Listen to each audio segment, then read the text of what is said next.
I was going to suggest that one. We haven't had episode numbers in the title for like 3 months. Yeah, I just noticed that. Oh, David just went super critical on us. Uh-oh. It just got dumped. He got gigantism somehow. He's the one today doing it. Oh, really? Every week it's got to be somebody doing the gigantism For me, video. it's just disappeared. Hold on, let me see if I can rein you in here. That's me, isn't that's me? How did it switch to you? I recognized my shelf. I recognized my face. Oh, is it because it's an active speaker? That's good. Oh, hold on. I think I figured something out. NDI source. Active speaker. Oh, no, that's a disaster. Here, let me, before you line me up, I'm going to move me to the middle of the frame because I have a feeling it may be trying to focus on all of our robots instead. And let's see here. Okay. Are we to the 30-second mark yet where we can start cussing profusely? Oh my gosh, golly. Oh my gosh, golly. I think we're. I don't know. Where's the? Oh no, we're easily at 30 seconds. So fuck. It ain't working. Wait a second. What if you said shiitake mushrooms? Do like the old trick to get around the FCC swearing stuff? Like that'd probably work. Would shiitake be like, or would they just go like, nah? He said it. Yeah, or like what are some other ones? Oh god, there's so many good ones. DMCA sucks. So why would they be any better at voice recognition anyway? Right. Echo. I'm sorry. I had YouTube unmuted for a second. Unless it's still Jerry. It's on my side. Nope, never mind. They were right. It's me. I just fixed it. Hey, I guys, of course haven't even started the stream. So the reason it's called Tech Talk, guys, is because the first half an hour or so is just getting the tech worked out. Tech support talk. Yeah. Tech support and then we do talk. a lot of talking. All I gotta say is it's actually the viewers' fault because they're the ones that keep showing up to this shit show. So it's like technically it's their fault. So I mean, if they're supporting this kind of activity, you guys are encouraging us. So you are. It's like you're here. It's like why would we fix anything if you keep showing up even when it's broken? Why don't you stop showing up so we can stop doing this? All I want to do is select Houston in the UI, and it won't let me do it. Oh boy! Is my source? No. I'm getting an ad. Wait, I'm getting an ad for Magic: The Gathering. How freaking cool is that? Are you? See, targeted advertisement. Yeah, well, I'm okay with targeted advertising. You know what? Steal all of my data as long as the ads I get are things of actually interest to me. 100%. And I've actually used targeted advertisement for my own benefit.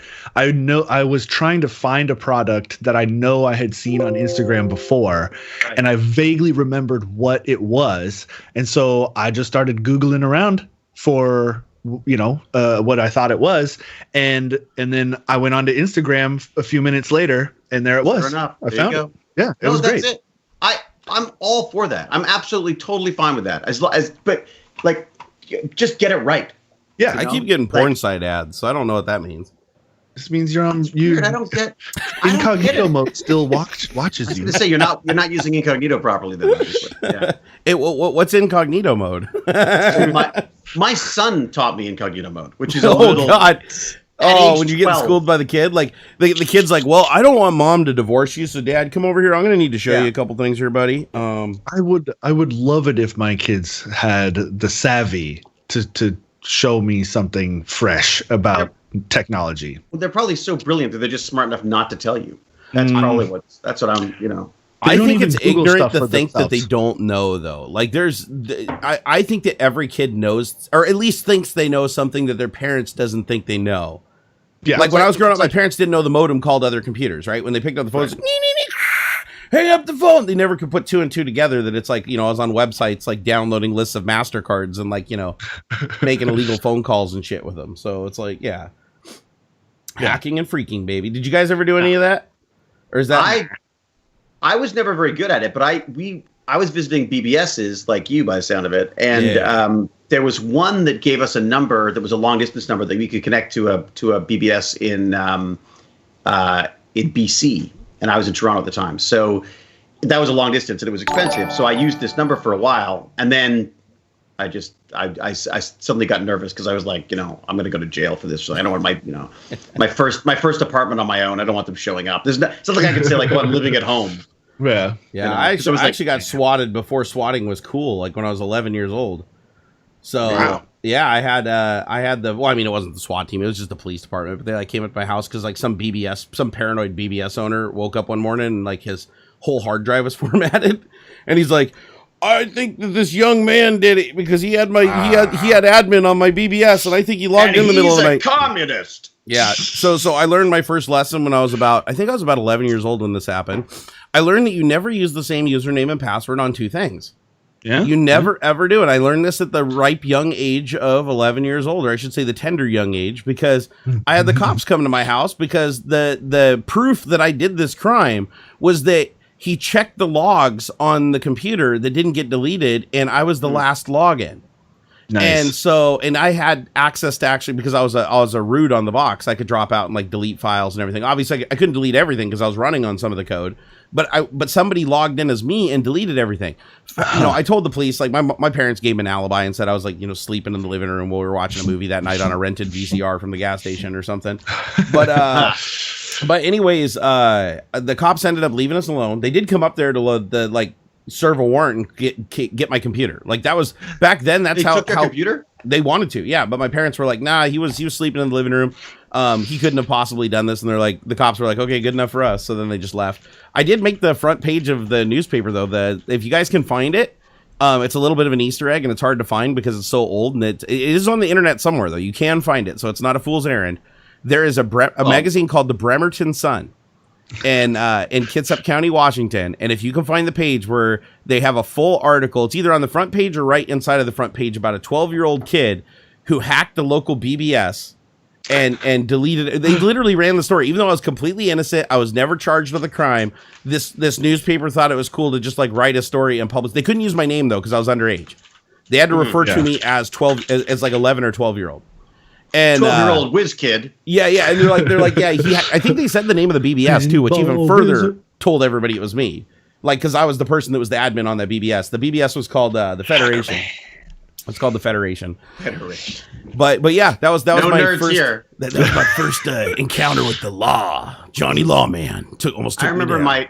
my friend, so I used the BBS as a nerd, like full on, like it was all just, the anarchist cookbook, just getting all the stuff that I couldn't get anywhere else. Tell everybody what a BBS is though, because I guess that like our average viewership here, most people are still just out of diapers. So it was like pre-internet. It was like websites before internet system. Yeah, and it was like literally a digital bulletin board system where you'd log in and there could be messages for you. People would upload files that you could download.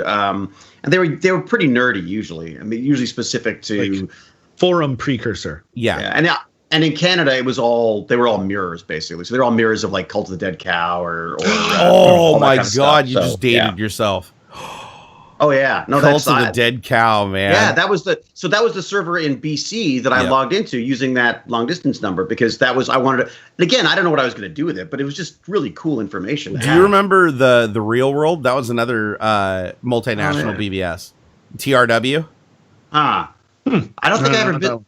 I wanted to get to the well. The well was the one that I wanted to get to. Because that had internet access, right? That sounds familiar. I don't know if I ever was on the well. I know there were some international BBSs that had nodes where I was at. So you could the thing with bulletin board systems is basically it was just some dude at his house for the most part. Had a bunch of modems, serial modems, external serial modems connected to his computer to like a serial bank. And that was it. If you're lucky, they had a bunch. They often have like one, maybe two. Yeah, because they had to have a phone line for each node. Each separate one, yeah. So yeah, I remember the biggest BBS that we had in our area was the Real World, the one I was telling you about, this TRW, and ultimately the sysadmin of that BBS was the one that built my very first computer. Like I bought a computer, like a 28612, and then when I upgraded to 386, this guy owned a computer builder company in Bremerton called CAT Computers, Computer Advanced Technology, and he actually came to my house with all the parts and literally built a computer like on my kitchen table, and that was my like I want to say I was only like probably 12 years old when he did that. And actually, that's a really cool service. It was for really kids. Neat. It was really cool. Kid wants a gaming computer. Like you go, yeah, okay, great. So the guy shows up and it's like they build it. Actually, that's really that's a good business right there. Yeah, and I am really surprised that growing up, and this is going to go really dark here really quick, but I am really surprised growing up that I didn't get just like molested every single day with all the people that my parents just let me blindly hang out with. Try being an actor at 16. Oh my God. I bet. Oh my God, dude. Like literally. So the guy that accused me of hacking his BBS that sent the cops to my house was a guy named Stefan. And he was like, he lived with like his older mom because he had a little bit of a, he had some mental issues. And he comes over to my house and because he was giving me something. He was, that's right. He was giving me like a game, like Wizardry or something like that. And so he comes over to the house. He like comes up and knocks on the door. He's like there with his mom. And I'm like, I've talked to him on the phone before. But it was just like this weird encounter. He was completely different in person. He brought his mom? He brought his mom. Well, I should say his mom brought him because he couldn't legally drive. Right, so she brought him and she comes to the house and literally me and him are like back in my bedroom on the other end of the house, like installing games and copying software and pirating a bunch of stuff. And then his mom's like out in the living room, like drinking coffee and talking to my mom for like 3 hours.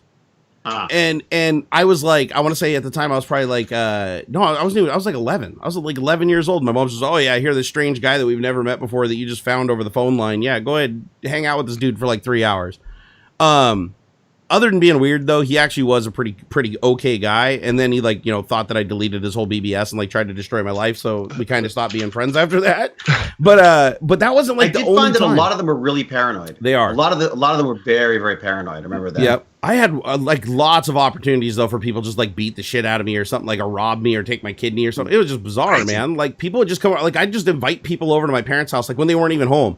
Like just some random stranger driving up the driveway and be like, hey, 48-year-old dude, come on into my house. I'm like 11 because he basically said like he had free nerd candy. Like, oh, I got a graphics card that I'll give you. Oh, hey, I got a sound card. Like I had so many people just come over and just like give me stuff. And now I look back in hindsight and I'm like, man, I put myself into some like ridiculously dangerous situations for like, which is why you're going to be so strict with Xander now. Like you'll be like, he's like, we'll be able to do anything. Yeah, exactly. Nowadays, we're totally cool with just hopping into a stranger's car on Uber or like fucking taking food from random folk who just show up at your door. There's numbers attached to them. Like there's like we did Uber Eats yesterday, and I'll tell you, it was so nice to order sushi from a place that was like real sushi as opposed to just a local place that's like they made the rice like a week ago. Ugh. Like so, gas station sushi. Fortune. Yeah, it was like gas station sushi. And we eat it all the time because it's just a good go-to, easy, fast, right there. And they're a lovely little family that runs it and stuff. But I was like, forget this. I want freaking LA sushi. I want like good.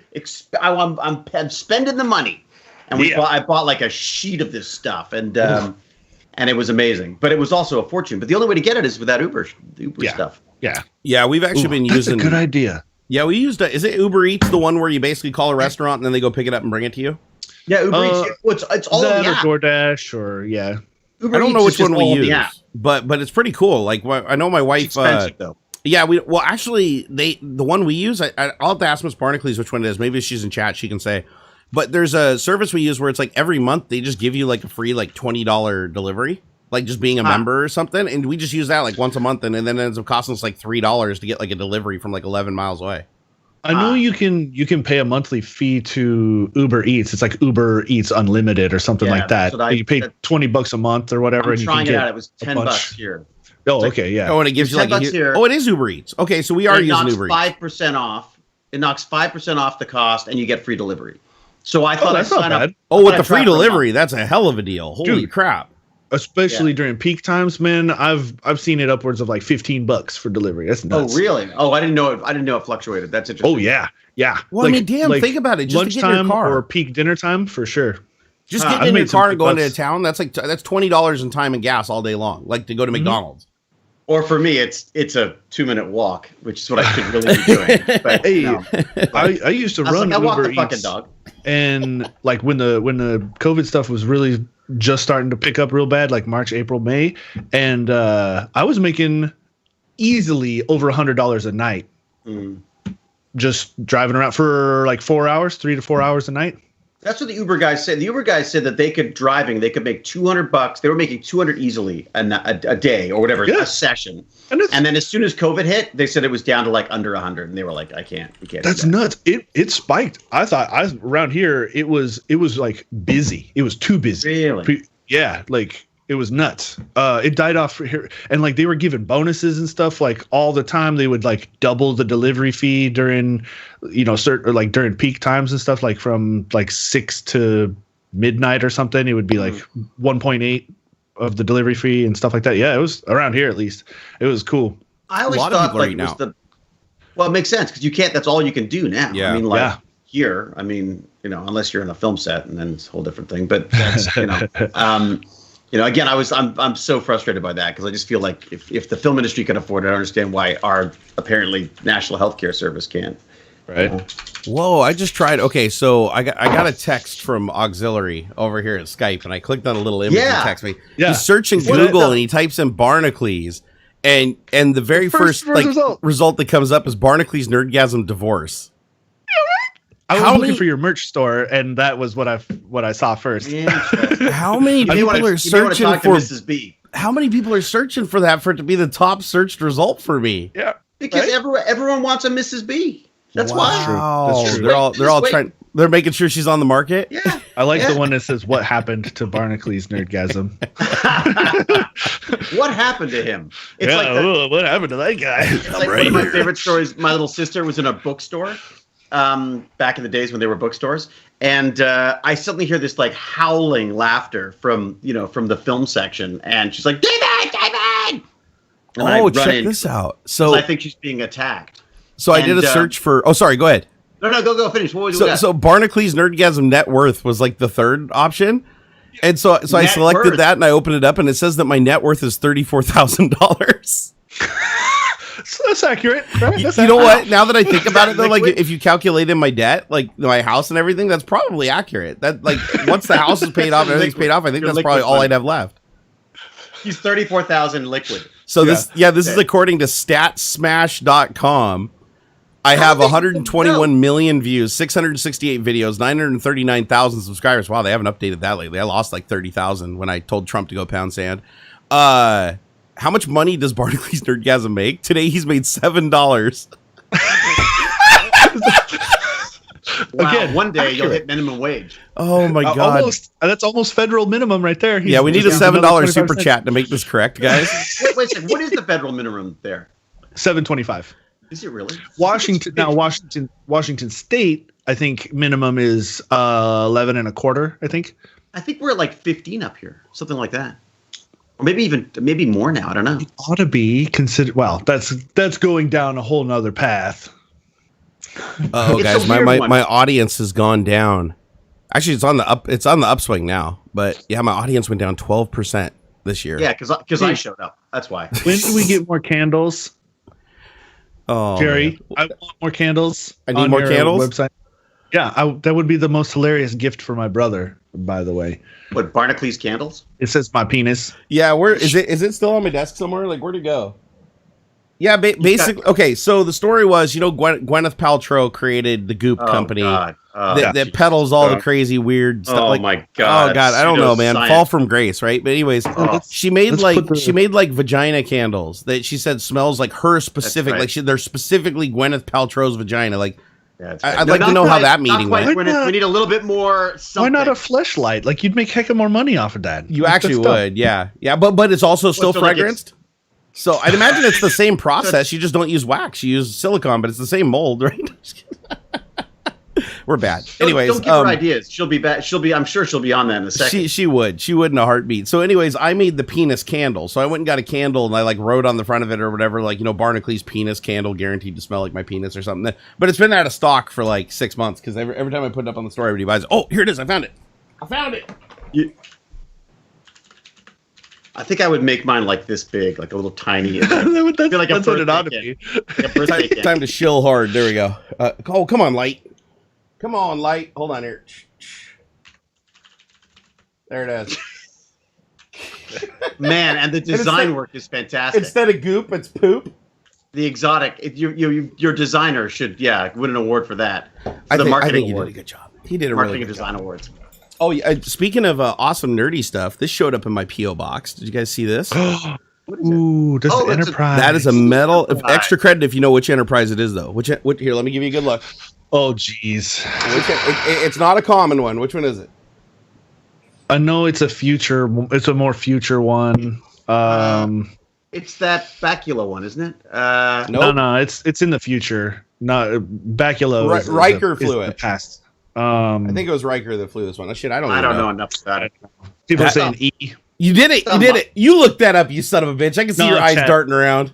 It's not my freaking show. Yeah, that is the NCC 1701E is an Edward. Yeah. And it's badass. But if you look closely, I don't know if you guys can see because the camera's all blurry up close, but it's metal. It smells like his penis. It does actually. It's metal. And it's sintered 3D printing. So this was 3D printed and then sintered like in a kiln. So it's actually solid metal, but it was printed on like a desktop 3D printer. How cool is that? So wait, so it's a liquid metal thing that you then heat up and it Dude, this is crazy. Even your printer can do this. So what you have to do is you buy filament it's called metal filament, and what it is it's 80% metal powder and clay. So the filament is like this really hard clay, and then it deposits it, and then you put it in a kiln, and the clay turns to gas. So the clay gases off, and then the metal gets so hot suspended in the clay that when the particles fall together, they weld. So you basically create, you 3D print something and this like clay material, and then you put it into a kiln and you fire it, and what comes out is a solid metal piece that's about 25% smaller than what you put in. That's sick. That's cool. Yeah, and it's like the filament's kind of expensive. I think last time I checked, it's like $80 or $100 for like a kilogram roll of it. So it's like it's not cheap. Wow. But the fact that all you need is a kiln. So like if you have one of those little electric kilns that you get for like a couple $100, you could do small stuff like this all day long. So it's something I still haven't done. I have a couple 3D printed things, but I think it'd be cool. I really want to do it now. Now that I got this thing and I realize just how metallic it is. I mean, it's not even like you'd think it'd still have like some clay content, and it's like, no, it is legit metallic. Like there's shrinkage, right? So you can't, you wouldn't be able to create like. I was in the pool. Sorry, it went swimming on a cold day, David. Don't be so hard on it. This conversation after the candle is probably a bad idea. But I'll tell you what, it is really, really rigid. Like, I mean, even these like little nacelles that if they were plastic, I could just bend them over. No, it's like they're super hard. So that's pretty cool. Yeah, no, really cool technology. I have a roll of it somewhere too. I just never used it because I don't have a kiln to fire it. But I think I might drop a couple dollars and get one of them eBay kilns or whatever and see if I can get it. Because they make kilns you can plug into just the wall, like 110. Yeah. And it takes them a while to heat up, but they'll hit temperatures to melt like copper and stuff like that. So just get one of the. Can't you get like a natural gas one or a propane one or something? I mean, I made a forge. So I have a video where I made a coal coke forge that uses like forced air from a shop vac, reverse shop vac. And it worked really well, but we could never get it to melt anything more than aluminum. So I could do stuff like that. I could probably kiln fire something aluminum, but the other problem with it is it's really hard to keep a stable heat. And if you overheat it, it will sag. So like the way the clay is, like you want to get it to the point where the metal sinters before the clay completely vaporizes. Otherwise, it'll just it'll liquefy, right? So you have to get a pretty precise temperature to do it right. Has anybody here in chat successfully sintered like a metal part printed from like a desktop 3D printer, like a Prusa? I'm curious. I would be very curious. I'm going to pop out chat so I can see what's going on. Man, I love that idea. That's a good idea. That's a huge rabbit hole I just went down, though, with the whole searching myself on Google. Like, do that. Go type in your name on Google and see what the top search results are. Are you kidding? Isn't that like every actor's homepage is just their own Google search? Isn't that generally how it? Well, I mean, if you're a narcissistic piece of shit, I guess. But I freaked out. Well, that's an actor. I freaked out. I freaked out our producers on a film by looking up Google Trends on the actors that they were suggesting to me. Oh, So they'd suggest actors, and I'd put the actors in Google Trends, and everyone's like, What are you doing? I'm like, they're not popular enough. Yeah, but or you'd go like, yeah, they're really popular now, but they've only just come up, or they're not. This one sustained this for a long period of time, and like, it's just really cool. Jane uses it all the time now. Wow. Why did I get? And I don't know like why they didn't. I don't know why people were using that before. That's interesting. So we should look up our own names. So just type in my name and see what happens. You do it. And I typed in Barnacules. The fifth result is Barnacules Nerdgasm's wife. So. Who the hell's searching for Miss Barnacules? I mean, I guess at least it didn't have like nudes at the end, but they're probably censoring it. Oh, I got net worth. Net worth is second. Well, I hope you're worth more than $34,000 because I'm insulted. Well, this is interesting. So I've got net worth, Twitch, sister, 2020. 2020? Why 2020? Twitter, and then son. Okay, let's see here. That's really boring. That's not nowhere near as fun as yours. All right, let's see what AuxxZillary's got. What's my net worth? Nothing. I'm worth $2 million. You get my Twitter. Hell yeah, man. Parties at your house. $2 million, apparently. My Instagram. Jane's been hiding shit from you, David. Wow. She's like, you're worth $50, and she's got like this gold bricks in the closet. Apparently, I'm a business person as well. Apparently. Oh, that's good. Yeah, nothing interesting for me. See, I searched for me, and everything is like not stuff I'm known for. It's all like my old weight loss journeys and you know, poking old Trumpsters with a stick, and I mean it's nothing technology anymore. Wow, no, mine's all This is a really old, really old little post about it, and then interesting. I'm 52 years old. They got that right.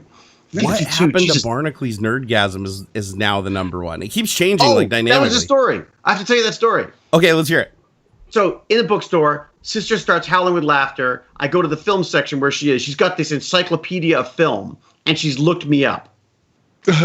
and under it says, David Hewlett, actor from the 80s, currently inactive. When was that published? I was probably in around 1990. Wow. Currently inactive. I was like, they should probably update that. It was pre-cell phone days too, so I couldn't even take a photo of it. I'm like, oh my god, I want that on my wall, or I want that as the cover of my biography. Currently inactive. I wonder what it is on Bing. Wow, the first image that comes up when you search for Barnacules Nerdgasm is like a picture of my nerd cave. Apparently, my nerd cave is the thing I'm most known for because there's a million pictures of the nerd cave. There's a lot of the video comes up a lot though too. Oh, does it? Yeah, I've seen that. That show that's been suggested to me a number of times. I've practically been there.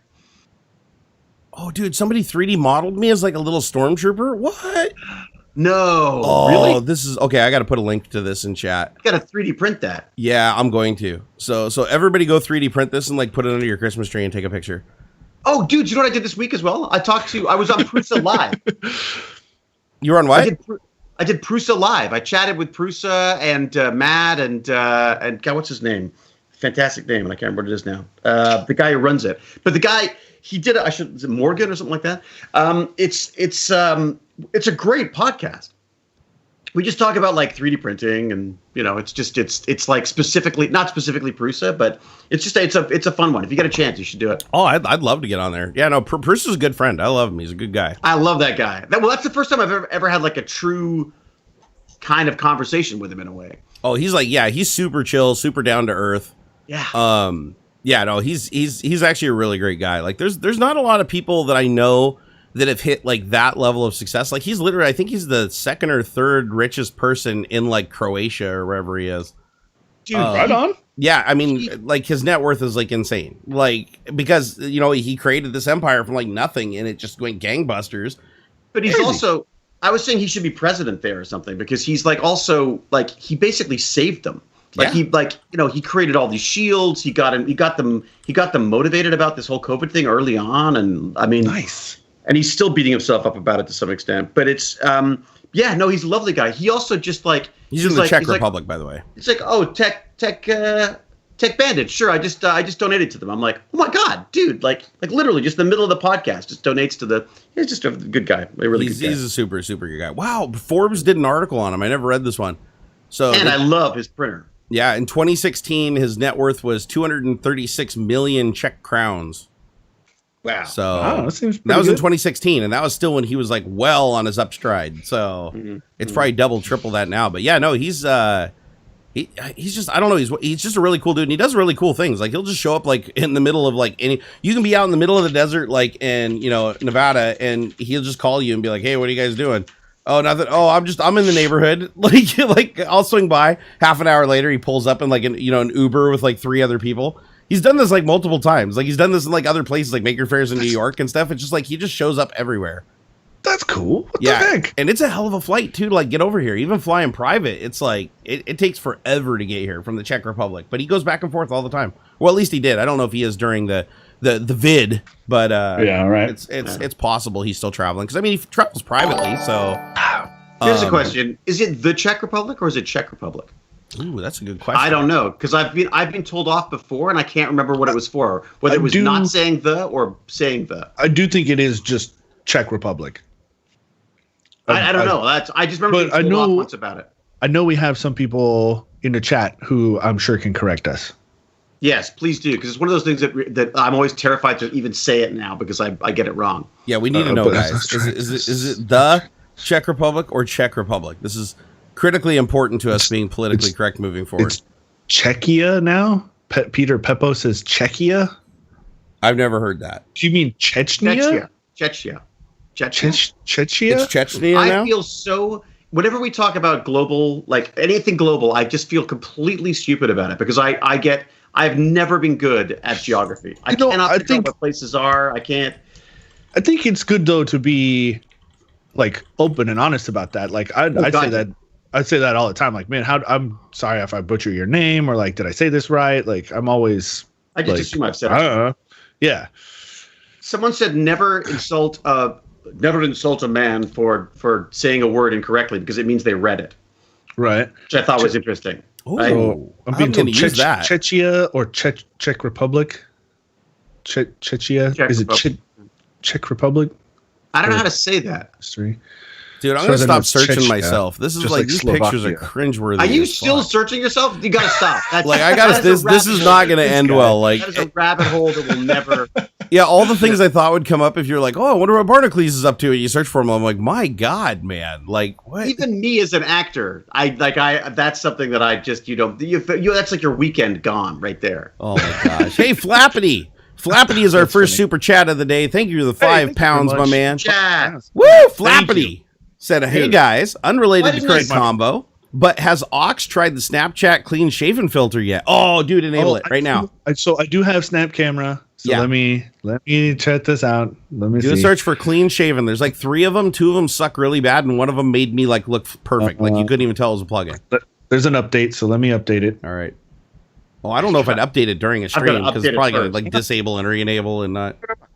He's like, fuck it, I'm a professional. I know what I'm doing. Okay. I am a trained professional. Is that a Twitch hat? My mom made this Santa hat, and she put a Twitch pin on it, and it's purple, and it's so soft. That's great. I love it. It's one of my favorite things. Your mom could make a fortune. It's terrible though, because like I'm all blown out. Like the fucking contrast or whatever is just. I'm like super overexposed, and I've been trying to fix it. Like you look like an Instagram filter. If you hold down the button on the front of your camera, like the one at the very front down at the bottom, and just hold it in for like 3 seconds, it'll go into auto mode, and it'll just make like its best decision. I'm trying to think. So I'm not using the video camera. I'm using the Sony blah de blah, the point and shoot, the fancy Mark IV. Okay, it's a nice looking camera. That's a good quality. It is in video mode, if I remember correctly. Actually, it might not be. That explains why your frame rate's so low. Oh wow, you know what's really funny? So I do have it in video mode, and like I turned the autofocus off because it kept trying to like focus on my shelves instead of my face, and so like it's manual focus. Dear God, Jesus! I didn't say anything. Kid, what's up? So much. Oh my God! Thank you. What's up, Bradlett? Dude, what's up, my lady Bradlett? sneaks up on me all the time. That's funny. Hi. Nice shirt. My son. That is cool? Yeah, David made that. Cool. It's his ultimate maker quest. I made that. Yeah. he used FDM technology. Yeah. What filament do you use for that? Thanks very much, buddy. Appreciate it. I think that's an RDNA filament, right? Is that an RDNA filament? It's the DNA filament. Yeah. No. I think that's technically correct, right? Like to make kids, you do have to use an FDM method, right? It is fused deposition modeling. It's definitely a deposition. And it is additive manufacturing. Last time I checked, it's still additive manufacturing, so it does make sense. Man, kids can be creepy, man. Oh God, they're like ninjas, man. Yeah, they really are ninjas. My kid. Okay, so I explained to this. I got a physics question here. So how is it that 2 larger people have a kid that like is like an Ethiopian no matter how much you feed him? Like I have literally tried to stuff ice cream into my kid's face to get him to weigh. He still weighs like 6. He's weighed like 64 pounds for like the last like 2 years. He doesn't gain any weight. It's like 9th grade biology, man. Come on. Huh? Come on. Start there, and then all of a sudden 9th grade biology, the reinforcement of either dominant or suppressive genes. Like, come on. Well, how do I like supercharge that? Like, do I got to like feed him twice as much ice cream? Do I got to like hold him down and? I'm sure there's some kind of a genetic treatment. I'm sure you can. Yeah. Oh, I mean, if that's a genuine concern, like if you think he's like under what he ought to be, but like, I think he'll be fine. But it's like how do 2 brown-haired people end up with a redhead kid? Somewhere in their lineage is the right combination for redheads, and it gets reinforced. And, my kid got the skinny jeans. Interesting. Get it? Interesting fact. Skinny jeans. Here's something. blow your mind. The gene for 5 fingers is actually a suppressive gene. We should actually have a 6th finger, that a 6th little like dew claw that comes off of our I do thumb, have a 6th finger, and that's actually a dominant trait, like as far as genes go. But it's been the suppressive gene. I know I'm not using the right word for that. It's not suppressed. It's like I can't remember, but it's been reinforced. Recessive gene. Yeah, that's recessive gene. It's been reinforced so many times over the generations that the 6-finger thing is like almost completely bred out of our species. Really? It's neat. I found out that the genetics behind skin color is a matter of the more of these genes you have, the darker the color of your skin, which I thought was interesting as well. But I don't know how that would work how does that work for, so if you're an albino, so you're someone who has the albino traits, what would that mean? That you've got none of these at all, I guess. Yeah, I think that one's like a miss thing. I wonder if that's like could you breed a whole bunch of albino folk, or if that is just like one of those random rolls of the dice. And like any species can present with albinism. So it's like, is that like one of those just a weird mutation, or is that actually something you could like breed for? Well, and that's one of the weird things about the whole genetics thing, isn't it? Is that there's sometimes there are multiple genes that relate to one thing, or one thing that relates to multiple things. I'm plowing through this biology course right now. Like when I go for my walks with the dog, because I have a dog now. I'll listen to this thing, and I have to go back over these lectures over and over again because I just can't. I don't understand most of it. But yeah, it's the big part of it for me is just trying to figure that stuff out. I just think it's so cool that they're working that out. I know for a fact you can breed in the albino like as a dominant gene. You can do it because they do it with lots of species. They do it with snakes. They do it with lizards. They do it with rats. There's a lot of different animals, but they still never produce 100%. So like even if you produce several generations of like albino snakes, for instance, like the albino pythons are like really popular. Those ball pythons. Oh god, they're beautiful. Like where they get the weird, they get like a shadowy pattern through them where it's like they're white and like light gray. Oh, it's a trip. But yeah, they're able to breed those, and they know which two to breed together to get the highest probability of getting that one. And so I used to watch a channel where this guy breeded snakes, and it took him like 5 generations, and then he started getting like 1, and then he got 2, and then he got to the point where about half the clutch is what he wants, and then the other half is still completely random. Huh. Oh, we lost Ox. I think he's playing with Snapchat. Hold on. Wait, yeah, it suddenly leapt into huge screen too. There you go. Oh, my bad. There you go. I can hear you. So it doesn't work. He's back. This filter's super weird. Oh, that looks so... Choose the other one. That's the crappy one. There's beard removal. There's beard remove. There's shaving razor. I tried clean shaven. And I didn't find anything. Hell is that? You are a razor. I'm a razor. You're a razor, dude. Oh my god. This is what the internet has become. Oh god. You know what's funny is your reflection in the mirror is still you though. Did you notice that? Oh yeah, look at the mirror. Your reflection is you, but it's like you're a razor. That's pretty neat. Oh hey. Oh dude, what's up? There's like somebody in the reflection. Like who that? It's like a lady with like stuff on her face. So shaven, beard. What was the funniest one I was doing on my Twitch stream? Does anybody in chat remember? We should just call this the teenager stream because it's like playing with Snapchat filters and looking ourselves up on YouTube. Oh yeah, right. I think I broke it. I tried this filter. Oh, that's better. That's better. You look Amish now. That is. Oh, that's weird. That is. Yeah, it's struggling really with his beard, but it's like when I did it. Oh man, like hold perfectly still. Get up close. Get up close to the camera. I want to see this. Hold on, and hold still. That is believable if you take the flicker out. If you take the flicker out, that is totally believable. Not bad. Not bad. Oh God. Oh, why? Why? I had my mouth closed. Oh, geez. Oh, that hurt. That hurt to look at. That's weird. Oh, God. No, that's just horrible. Oh. That is like, you can't look away. The beard is too powerful for removal. That's it. Digital that's removal. They said, they were like, they've only tested it on certain beards, and some beards, like that's just too magnificent to cover up.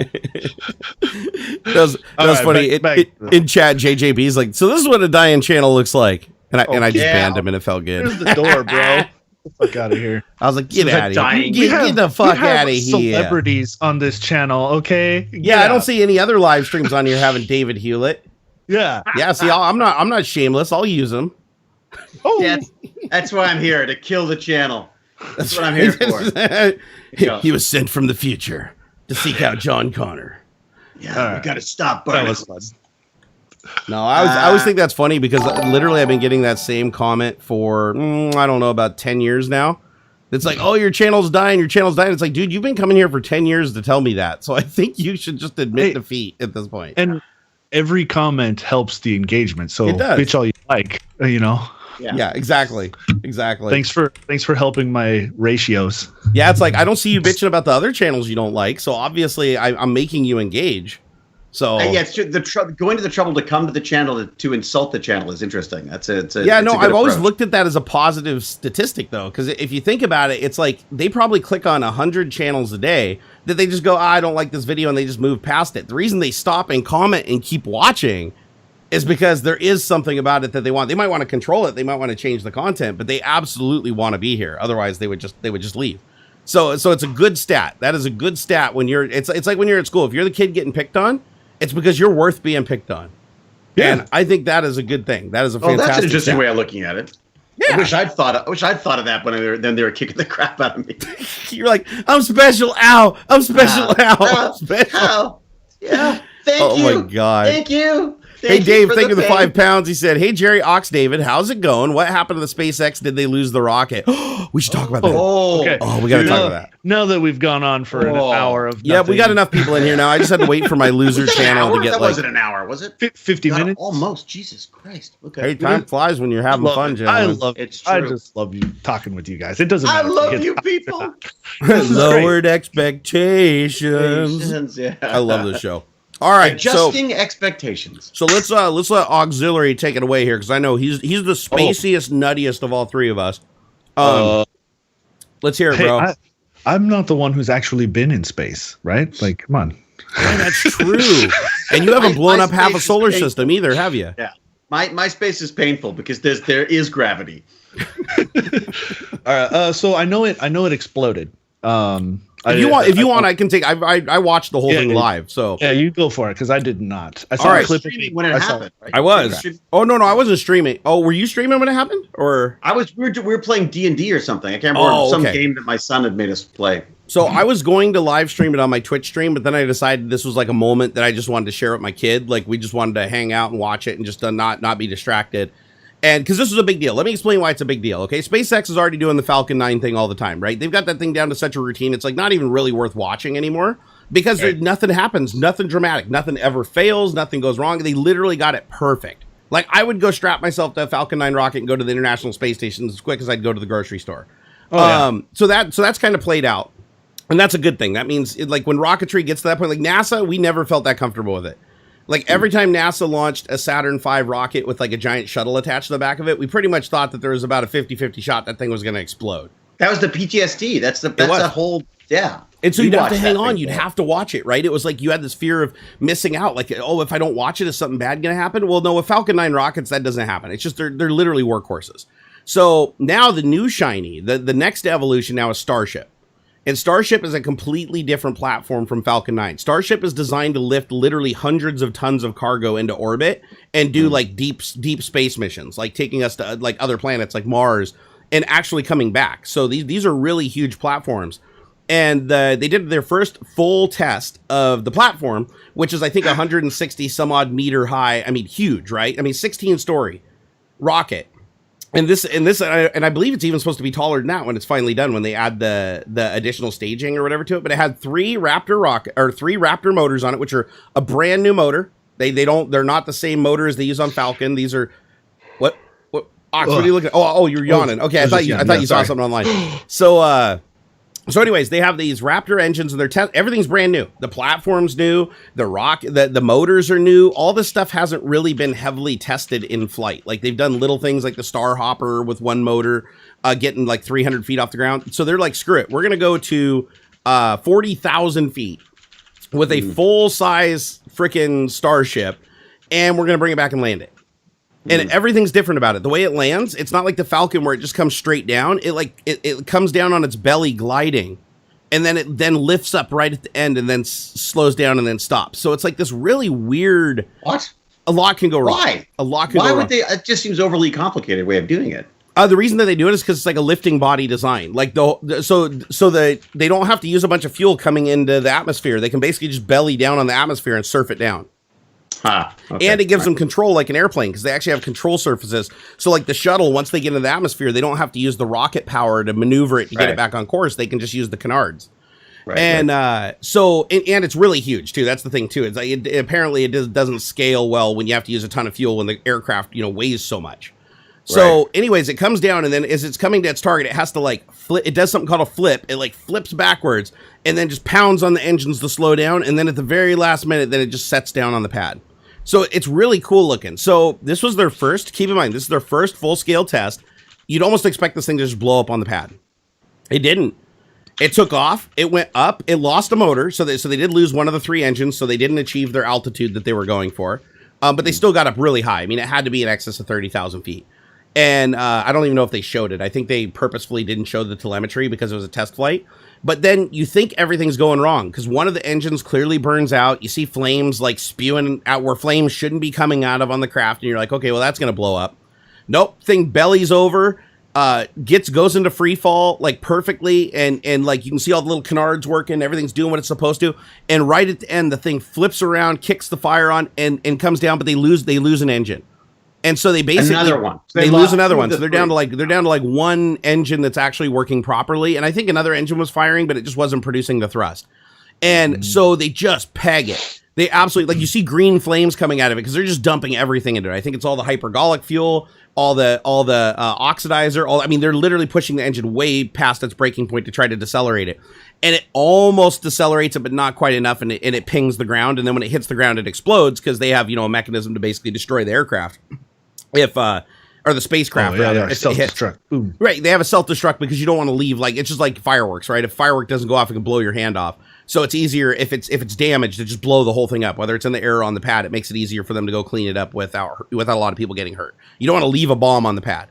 So, anywho, they hit the target exactly.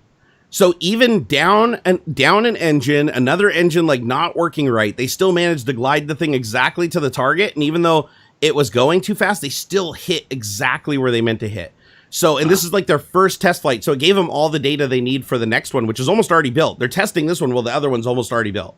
So SN9 is the next iteration of this. Amazing. They're going to know how to tweak the motors or the engines so that they can, and the other thing is they're relighting these engines. These engines are turning on and off and on and off and on and off through this process. So the engine is built to be this reliable rocket engine that can just be throttled and turned on and off at will, which is actually kind of a hard thing to do, especially in atmosphere where you're like, you got all this turbulent air blowing all over the place, right? It's like, how do you light this? But they got it all to work. It all worked. So even though they lost the spacecraft, which there's a high probability, I mean, I think they said that there was only like a 10% chance of success. He's always said he planned on blowing a few of them up. Right. It's it's a part of their process. Like, as a matter of fact, they were never going to fly this one again. So even if it was successful and it landed, this would have just gone to the Smithsonian or something because SN9, the next iteration, is already built. So, SN9 fell over? What? Did I see that? SN9 fell over. Did you see that? No, I didn't, Robert Rittenhouse. What the hell happened? Looking up right now. SN9 is tipped over right now. Oh, no. Yeah. Oh, no. The green was from the copper lining that was melting. Okay, hey, thank you, Inside the Mind of Matt. That makes sense. So that's why because they pushed that engine so hard. They what was the term that they used for it? Oh, sacrificial thrust. So I love that. Yeah, so they basically they push it way past what it can do. I like Musk was quoted as saying that it experienced a rapid, unscheduled disassembly. I mean, it's clear that they hit the explosives though, because like it hits the pad, and it actually looked like it looked like it was a survivable landing. Like if they didn't have the self-destruct mechanism and there was actually people on board, I do believe that they would have survived. It hit and crunched it up, but as long as the LOX tank didn't blow or whatever, they probably would have been okay. There's a picture of the SN9 like I gotta see this. Crooked in the bay. It like tipped over. Someone went rocket tipping. Oh man. That is hilarious. So they can build a rocket that almost pulls off a perfect test, but then the next iteration that's supposed to solve the issues is like leaning over before they've even launched it. Hey man, how many rockets did the US blow up before we got the Apollo working right? More than we've launched. That's for sure. So sorry, it was the SN8 that they've just tested and blew up, right? Correct.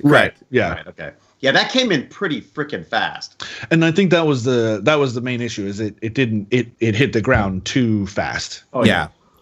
But it wasn't it hitting the ground that caused it to blow up. They actually did detonate the C4 that was on board to basically diffuse the situation.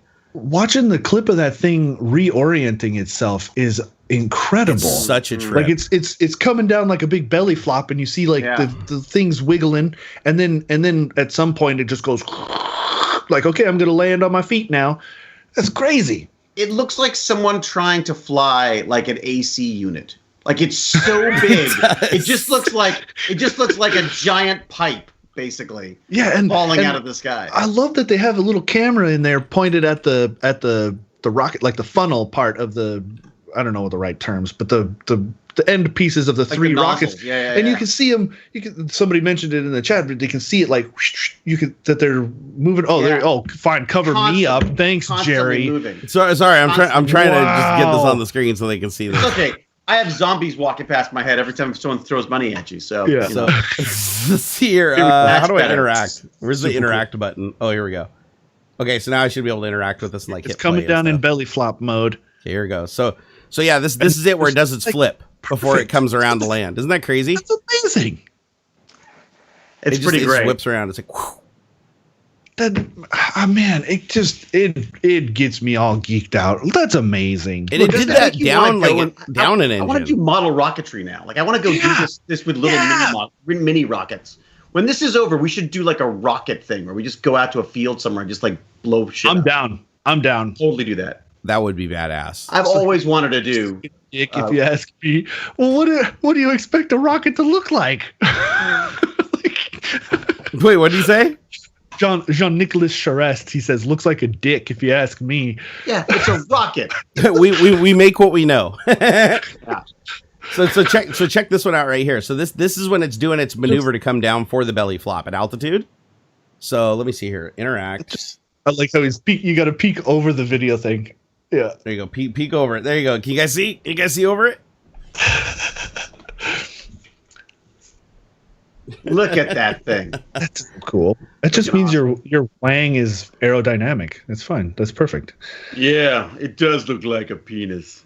I mean, that's impressive that they can light a rocket like engine while basically in free, like almost free fall, like that much turbulent air blown up in there, and they can still get that thing to light reliably. Well, I shouldn't say reliably because they did have some failures there.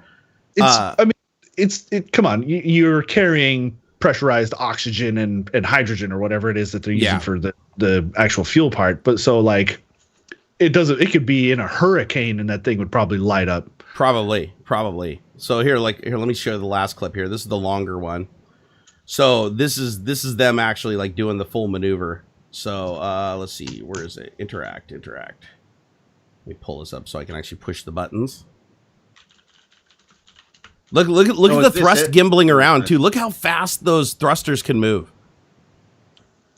Wow. That is wild how fast they can flick back and forth. Like look down in the corner here, guys. Yeah, right? Like, wow, that is weird. It's crazy to see how fast they can move those three giant Raptor motors around. It's like, I don't know of any hydraulics that move that fast. I wonder if it's like pneumatic or something, but it's like, how do you move something that heavy under that much stress? I mean, it's just impressive. This whole thing is just impressive as hell. I cannot believe every bit of it. I watched, this was years ago now, but I watched the most recent, I think it's the most recent Mars rover, the big one that's like the size of a Volkswagen or whatever they said. Curiosity? With the sky crane thing. Mm-hmm. I got goosebumps. I watched that whole thing. It was so cool. Oh man. And then we went to JPL. We went to JPL and talked to the people who were building that thing, and it's just that place is unbelievable. Like just Wow. Yeah, did you know a YouTuber worked on that project? Mark Rober? No way. Yeah, Mark Rober was on that one? Mark Rober was on the team that built Curiosity.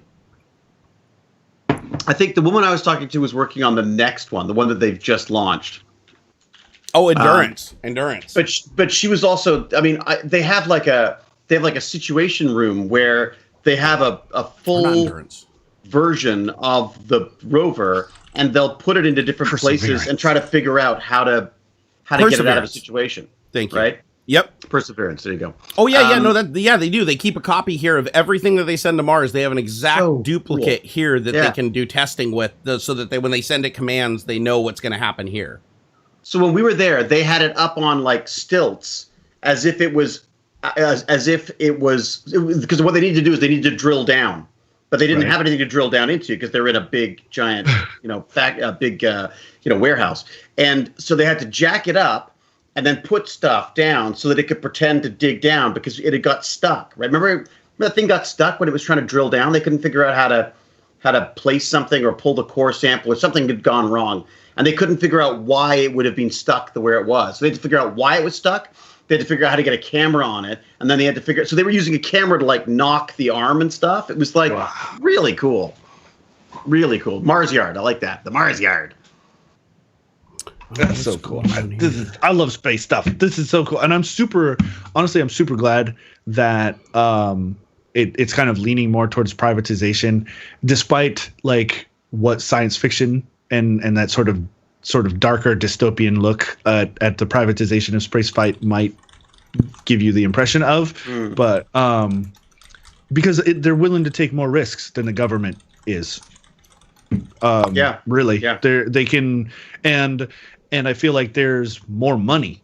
What NASA gets like a penny or something, like a quarter of a penny for every tax dollar that goes into the feds. So it's like, I mean, there is nothing more efficient than government spending. Like it's literally, you couldn't design less. Our defense budget is super efficient. Sure. Yeah. Well, what is it, like $90 trillion or something like that?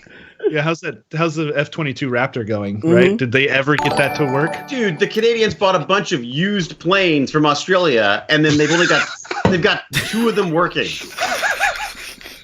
Like, the funny thing is, you're not even joking. That's what most countries do, is they just buy everybody else's like last generation hardware. Our Air Force bought the Australians. I didn't even know the Australians had freaking fighter jets, but we bought them. Why am I freezing so much? Or F-35. I'm sorry. That ridiculous thing that everybody was supposed to get a version of, the Navy, the Marines, the Army. Everybody was supposed to get a version of this one like. They made 3 freaking versions of it, and every single version of it's like a complete redesign, basically. It was like $1 trillion over budget and stuff. It's just freaking What are we using them for? Buy a bunch of spy planes, drone them up. We don't need these things anymore. That's what drives me up a wall, is like, who are we defending ourselves against? Ourselves?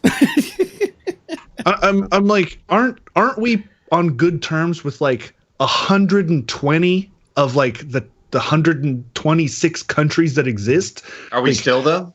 Probably not anymore. We were. But it blows my mind. Look, the Russians hindsight's are still 2020. Bad guys. Get it? The year 2020. China is still bad guys. Iran, Iraq. Like, I get there's there's like a handful of countries out there that are bad guys, but the 2 big ones, Russia and China, like, they're not going to send airplanes over here. No. Like, they're not going to invade. This isn't fucking Red Dawn. Take down our power grid. They're going to destroy us. Cyber. It's either economic warfare. Or economic. They don't even need to do anything illegal. Yeah. They just have to freaking destroy us with economics. China just says, you know what? I'm going to call in all your debt.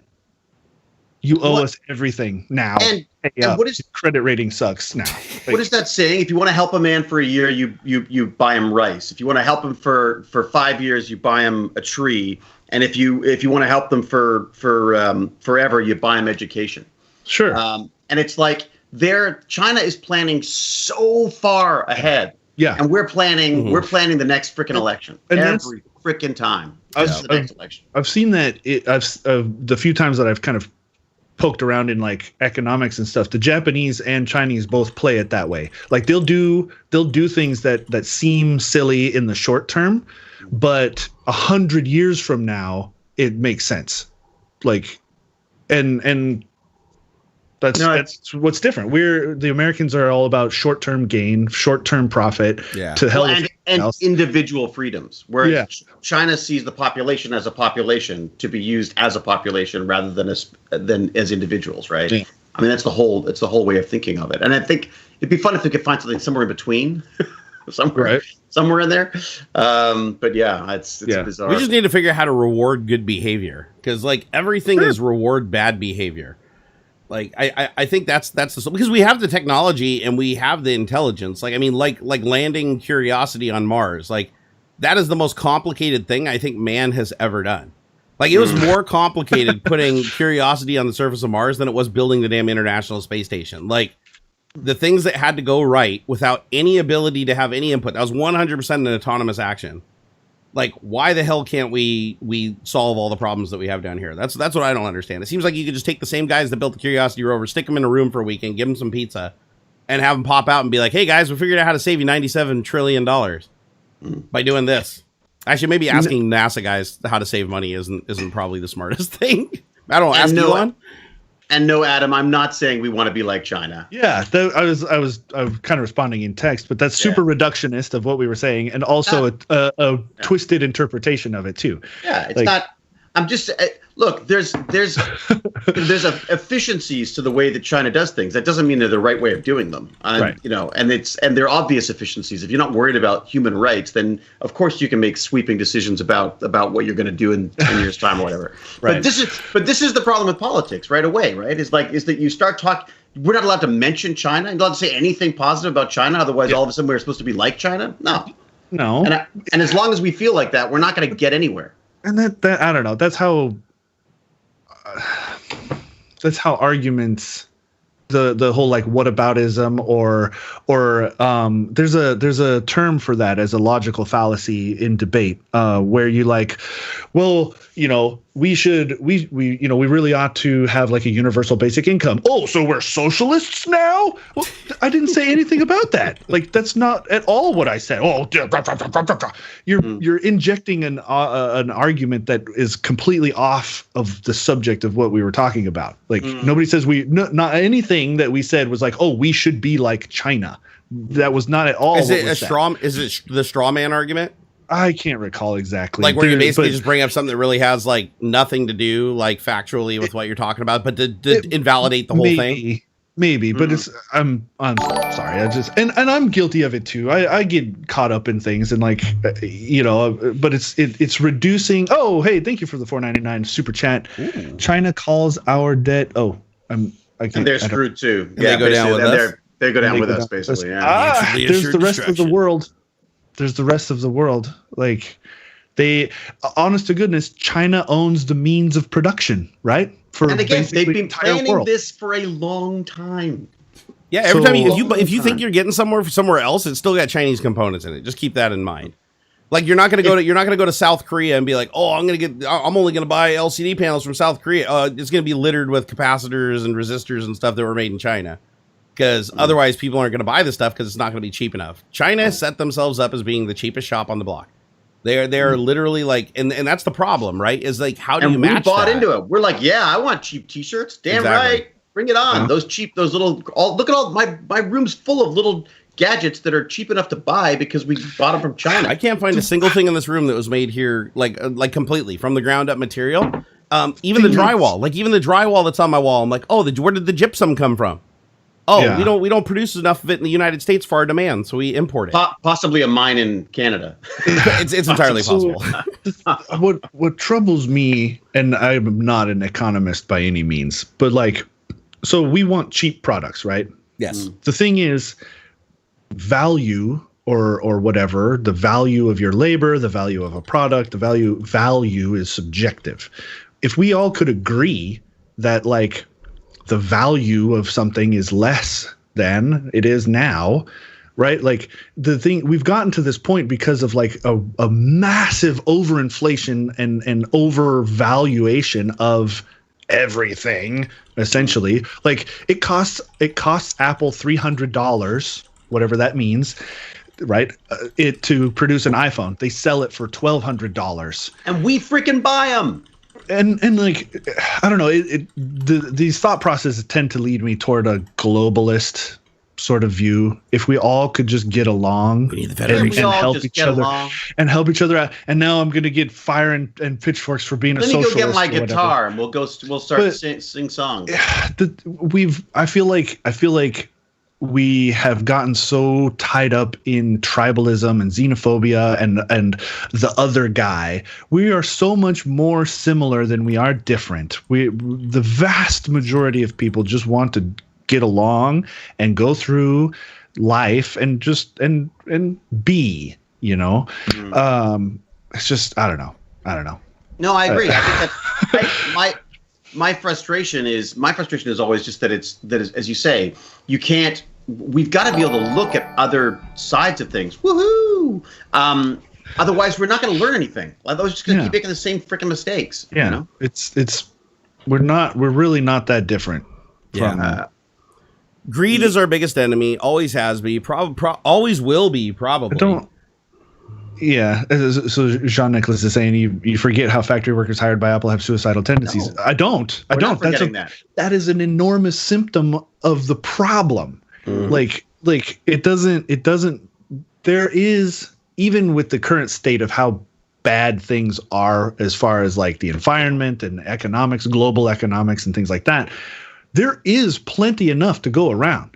Like the country, the world can support 12 billion people. Like there is, or more. Like there is plenty enough to go around, but we don't want to share.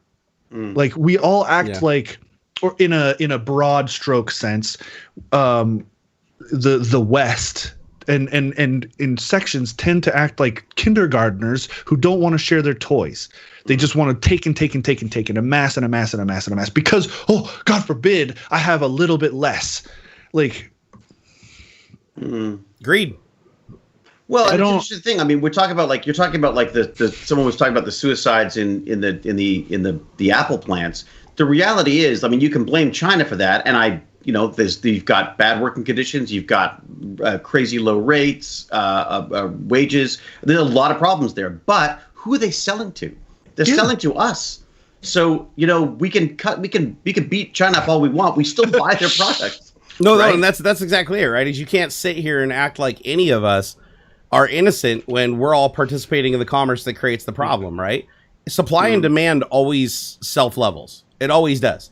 If there's a supply and a demand, it'd be met. And it does. And the thing is, like, we all know, like, I mean, I'm not ignorant. Like the screens that I'm watching this on, the computer and the processor in it, it's everything. Like nothing in here is cruelty free. Like my entire life is furnished with things that are not cruelty free. But we try to be. It's better to be aware of it and to try to think of solutions and to try to move the needle than to ignore it and act like none of it's ever happening. So I try to be conscious of it all. And how to, and again, just look for ways around this stuff. Thank you, whoever zombie walked on my face. Big went. That was Kamal. Thank you for the £2, dude. He said, "Hey, look at Santa, the Wario to Santa's Mario." Xanta, yeah. Xanta. Oh, I got that. I'm lagging so much today. What is the deal? For some reason, every once in a while, it's like you freeze up and then you come back. Yeah. So I think something on your computer is running that is like just pounding on it like every minute or something. Let me have a little look. I saw a clip earlier this morning, actually, and I think it was Ben Shapiro talking to some college kid, and it was like socialist versus capitalist or something was the label on this thing. And the guy, so the college kid was like, look, if you have a factory that makes pencils, you can't do anything without somebody to run the machines you need the labor in order to produce your product in order to make money, right? And he came back with that, and I'm pretty sure it was Ben Shapiro just from the look of the guy, and he made a comment about like the workers like don't, I'm going to paraphrase and I'm not going to get this out quite correct, but it kind of reduced it down to like the workers don't deserve as much for their labor because they don't put as much risk into the like development of the product, right? The person who owns the factory or the investors who all came together are risking millions of dollars to buy the machines, to buy the paint, the wood, the graphite, the rubber, all this stuff. They are taking on all the risk in order to produce this product. The worker just works, right? If not for the factory, the worker would just sit and twiddle their thumbs. But the other side of that coin is, without the worker, the product doesn't get produced, right? So it has to be a symbiotic relationship. And the problem that I think could have been brought up in this back and forth is that capitalism, and here we go, I'm going to get the pitchforks. Capitalism tends to exploit the labor. The problem is that the idea in capitalism or in the production and labor relationship is that as a company becomes successful, as the company is profitable, the idea is that the company reinvests into either their workers or their processes or whatever. What has happened is that the labor ends up getting exploited, and the profit is not being reinvested, it's being taken away. The reason we have billionaires, the reason we have Amazon and Apple are valued at over $1 trillion is because of the exploitation of the labor that's being put into the whole idea. Back in the 50s, the quality of life and stuff was 50s and 60s was better because the laborer, the people who are making the products, were getting more benefit out of it. Agreed. They either profit sharing or can you name a single product that gets made without physical labor?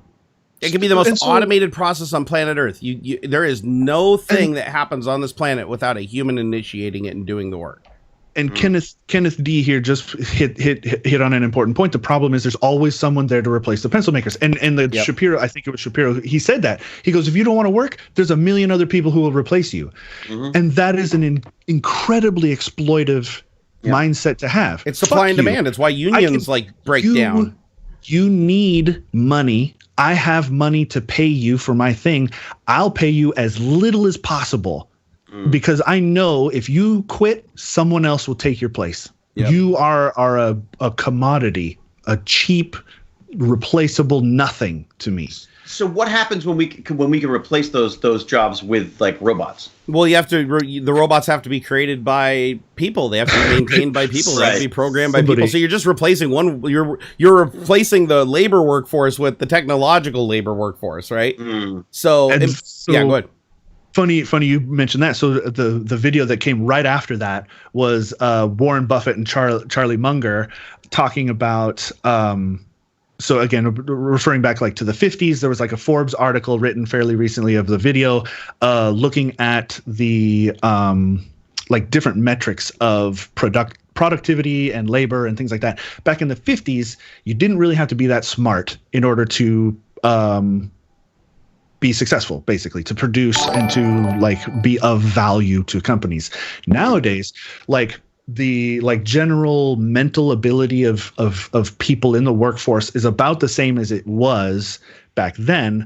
But the most valuable skills, the most valuable traits that to a business are much more mental than they ever used to be.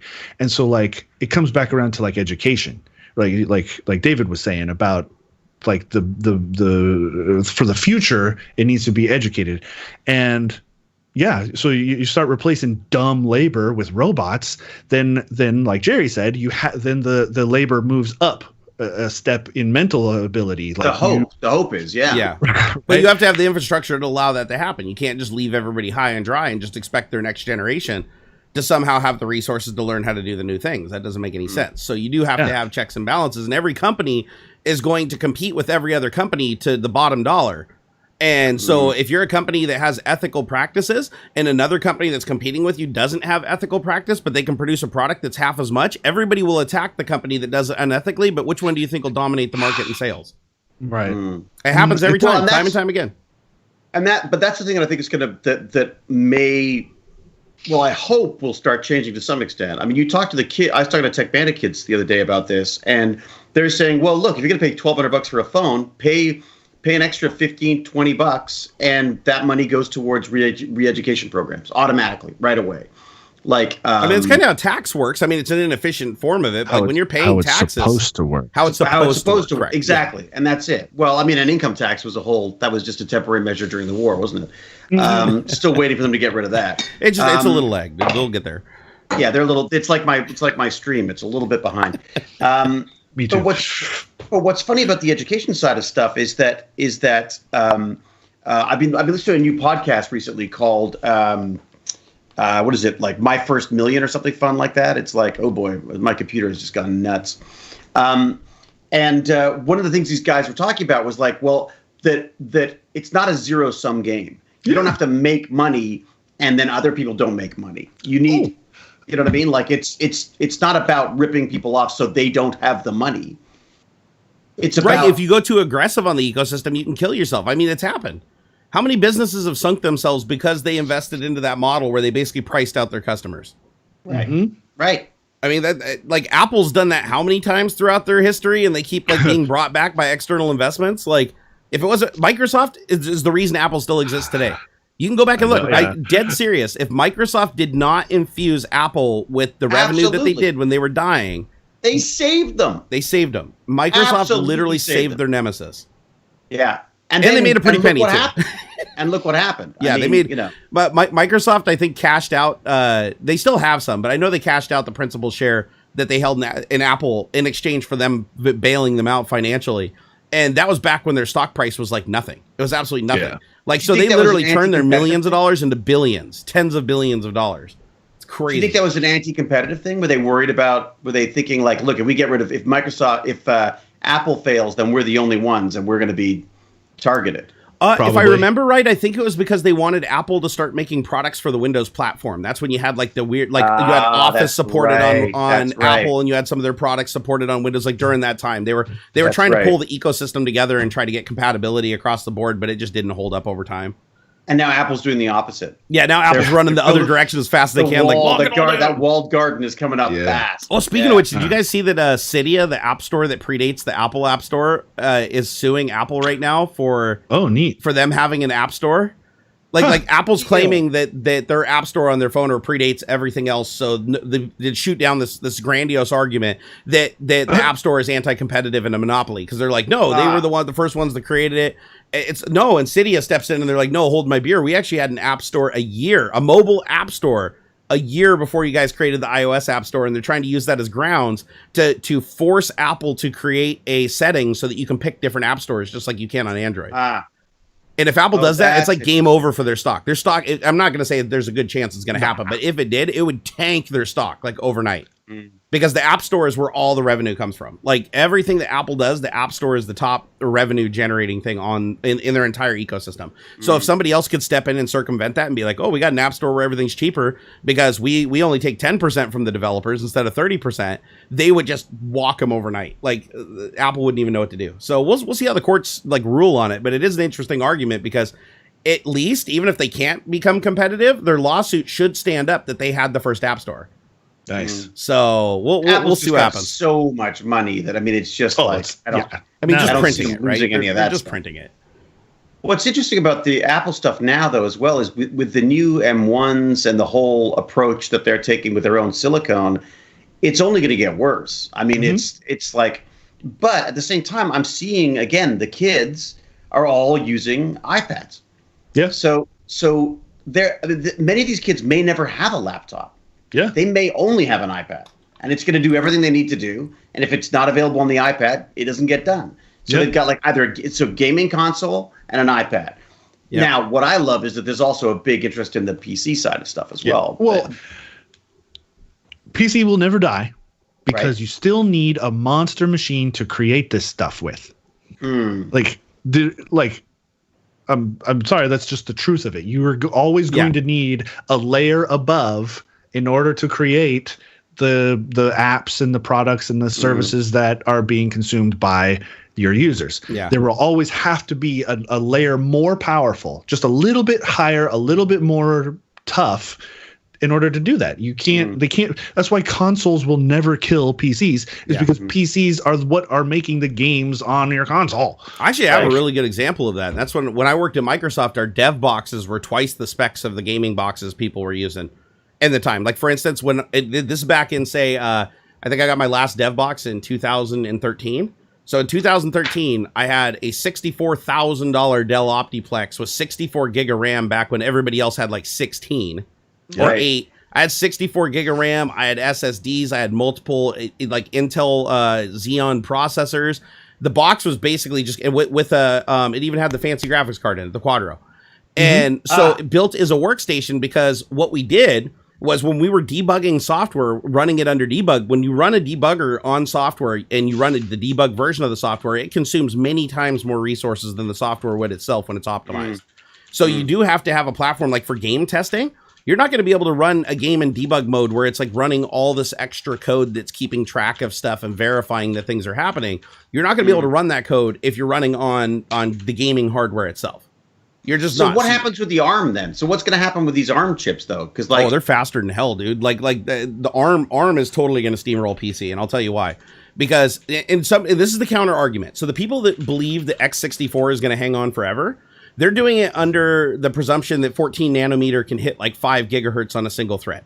Okay, so that's fine. 5 gigahertz single thread. Okay, so single thread performance, ARM isn't going to do that. Like ARM just is. You're not going to see ARM chips that are doing 5 gigahertz. You're not. They're not designed to be that fast. However, they are a reduced instruction set processor, which means operations that take 5 cycles on a 5 gigahertz CPU may only take 1 or 2 cycles on an ARM CPU. So you can tend to get similar performance or better performance in many areas running at nearly half the speed. So, and as that becomes more and more optimized, and now you see this mixed silicon philosophy, which Apple's taking, which is the M1 chip physically has X64 instructions baked into it. So instead of having to emulate the software, they take all the shit that would be faster emulated on ARM than running on native hardware, and they run it through emulation. And then the rest of it, they run through the hardware instructions, which are just as fast as running on the bare metal X64 architecture. So what you end up with the M1 chip is this compromise that sits in the middle that gives you near similar, if not in some cases better performance running the X64 software. Because some of the emulation it's doing is actually faster and more efficient than if you were running it directly on X64 hardware. And that's Rosetta 2 is an amazing technology.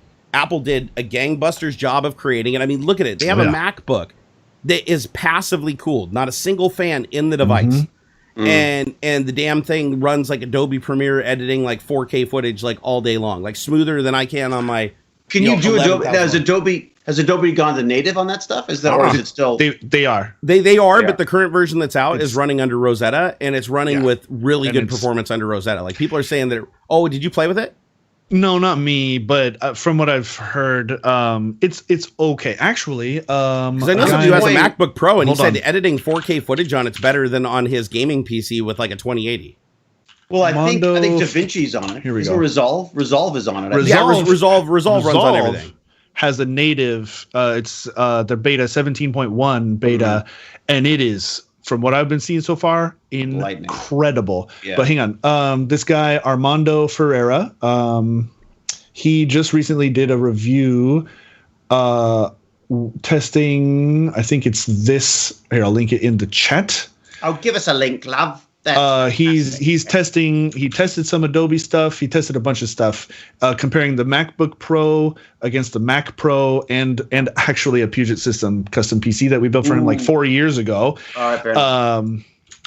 And it's pretty incredible. And well, when he posted the link, when he like shouted this out when it first released, somebody involved with Premiere was like, "Hold on, just a little bit. Premiere's coming." A native M1 like ARM. Yeah, it Premiere. Better be. Yeah. But they take forever. Oh, it has to.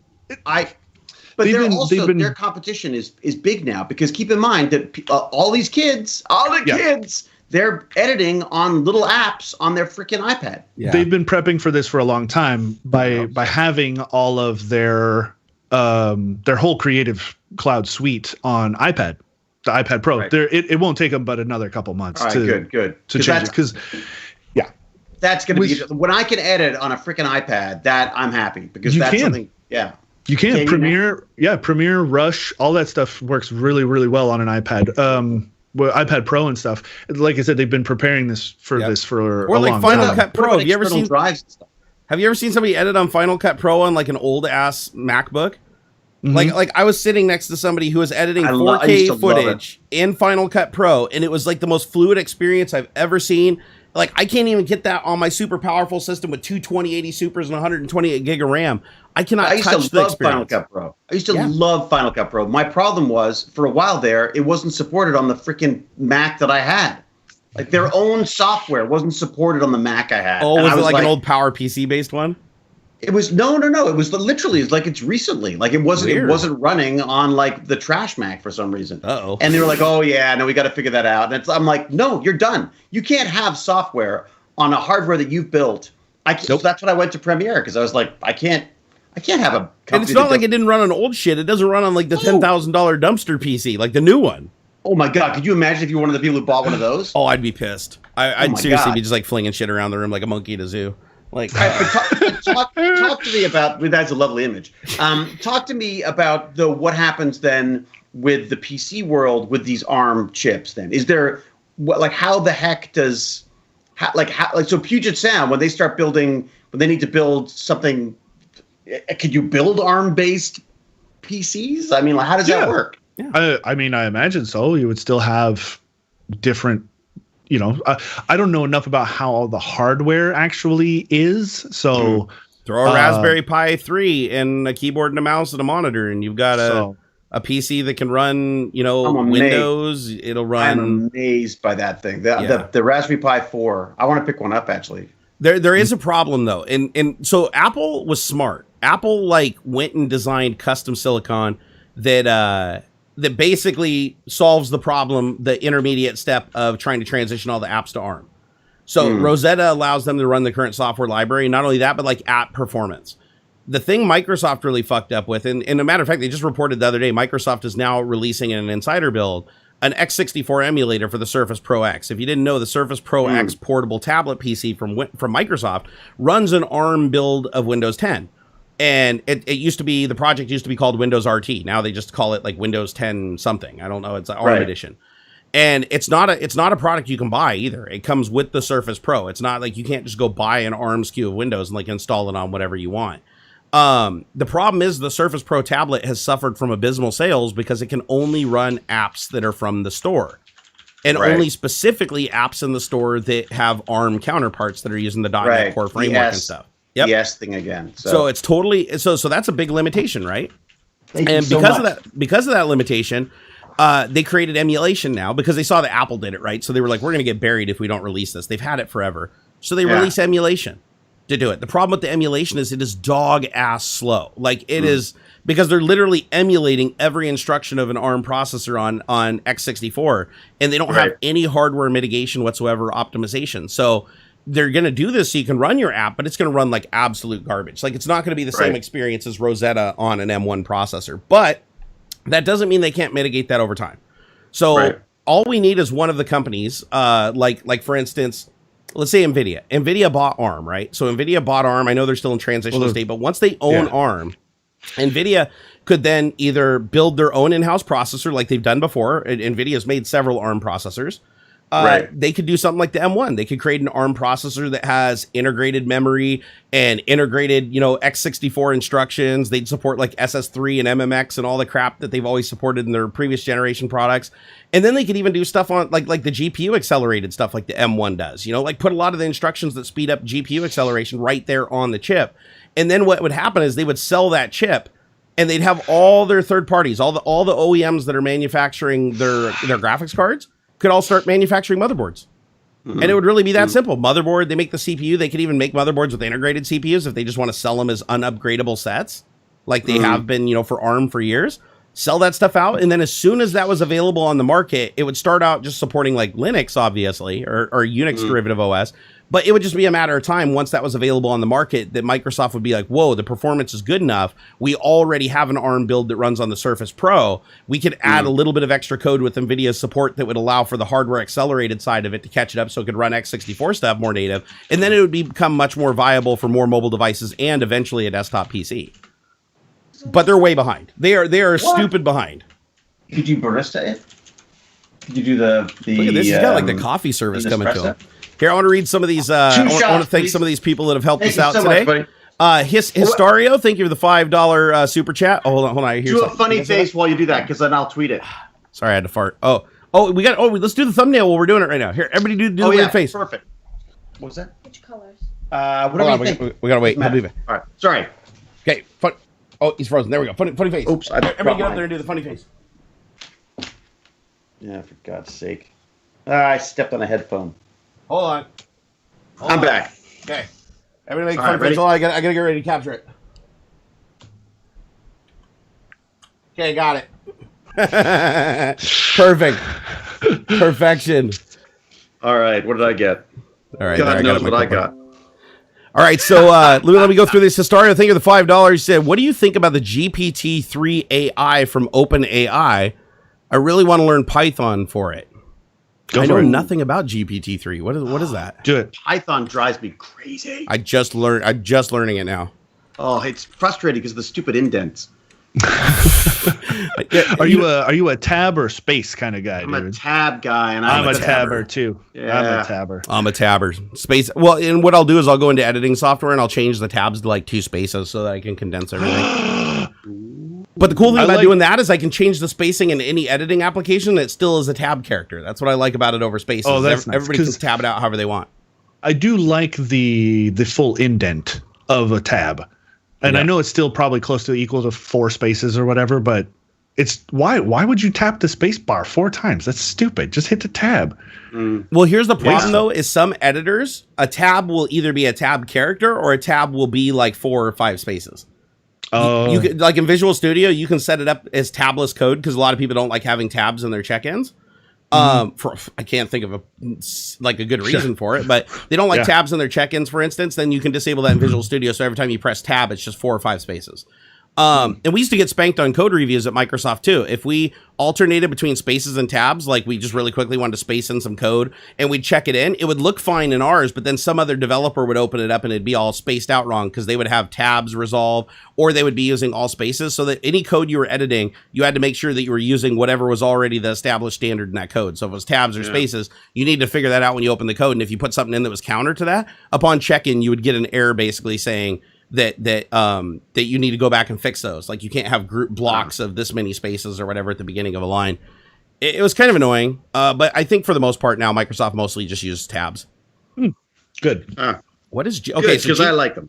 So GPT-3 is generative pre-trained transformer. Is an auto-regressive language model. Never even heard of that. That uses a deep learning to produce human-like text. It's the 3rd generation language prediction model in the GPT series on OpenAI. Okay, I know what OpenAI is. San Francisco-based artificial intelligence research laboratory. Interesting. No, I haven't played with any of the AI stuff, if I'm honest. Like, I've done some basic learning on like neural networks and machine learning and training neural networks, but I haven't actually looked into using any of the libraries or technology that are readily available. And there's a lot of them. There's even a lot of open source ones on GitHub. Somebody already created one that can defeat Google CAPTCHA v3. So there's already a library out there. Yeah, bots are already deploying it and using it across. They've already figured out how to use neural networks and AI learning to basically go through and screenshot the millions of different permutations of all the different CAPTCHA windows and all the buses and all the stoplights. And so now they can look them up and they can weight them and they can use a neural network to figure out how many times the answer was wrong, how many times the answer was right. And it can go through now and it can actually answer them with like about a 90% accuracy. So it might have to retry it once. And so there's actually companies that are charging upwards of like $3,000 a year to use their libraries for defeating the CAPTCHA. Because I haven't found an open source one. Like everybody that's defeated it, that wrote the code, is keeping it close to their chest and marketing it and selling it and licensing it. But the fact that it actually works with like such a high degree of accuracy tells you, the code does exist. It's out there. It's just a matter of time of somebody actually creating it. And there is other stuff that's battling machines. Yeah, that's what it is. It's just an arms race. Yeah. Oh, hey guys, I'll be back here in just a few minutes. I got a little emergency. Adversarial neural networks. Yeah. How cool is that? It's super cool. Like you have one network that is trying to create images of frogs, and the other one is trying to guess which ones are frogs, and they just boop boop boop boop boop. Well, and they're saying like exponentially now we're going to have jumps because we've got processes that can create other processes that are going to. Oh yeah, that. So, yeah. Dave, I don't know why I'm so slow. Dave 091102, thank you for the £5. He says, I tried poaching some viewers from Kyle and Paul's streams, but don't think it worked. Dude, thank you. Generally, that sort of thing is frowned upon. Advertising other streams in other streams tend to be frowned upon. Oh, really? Yeah, it's bad form. Don't. I would recommend not. That makes sense. To say, hey like, guys, that's like walking in. Yeah, hi, watch my channel. That's weird. That's just weird. Yeah, don't do that. Buy yourself a spot in this space for rent. That's what you have to do. That would be great. Think about how many tens of people could be watching that right now. Like at least 10 tens. At least 10 people. My son came down and brought me a coffee. He would have seen it. Yeah. Yep. Right there. At least 10 tens of people would see your stuff. No, it's like 5 tens. No, I 50 tens. I love my son. I just had the fact that I texted my son twice during this podcast and he's brought me coffee. That's so great. This time he actually had to make it from Nespresso because there was none left. Wow. Oh, Darka191211, thank you for the £5. He says, I'm drunk. Wee ha ha. Wait a sec. Only £5 if you're drunk? Shouldn't you have slipped and normally I end up leaving giant tips for them. I feel like there's a zero missing there somewhere. Yeah. Yeah, that's it. We're like rolling drunks. We're like rolling drunks on the stream. That's right. That's our new thing. I'm looking at my activity monitor to see what the heck is taking up all of it's all this freaking Skype. Skype is just chewing up the CPU time. Pretty rough. Orville Nation, $5. Thank you very much. Fans would love to see you on the Orville someday, David. Blessings from PJ. How great would that be? Thank you. Numa asks, can I pay to have my naked butt in that space? I'd have to look a little closer at the YouTube TOS, but maybe it could be sort of in an expressionistic way, maybe. Jean-Nicolas says, I sent a super chat just for me for AuxxZillary, so remind Jerry to read it when he gets back. Wait, what now? Sure. Apparently it's just apparently there was a super chat specifically for me, but wants you to read it. Well, because he has the full master list of them all. I only see. I do. Is it John Nicholas? Yeah. Okay, it says exclusively for Aux is positive reinforcement for saying my name correctly on the first try, and no, your accent wasn't terrible, just American. Oh, cool. I know. Let's give you a powerful say. Yeah, there is the stereotype that the French are very particular about, how their French pronunciation. Yeah, they laugh at the Canadian French because we all talk like this. It's like this kind of they talk the French like this.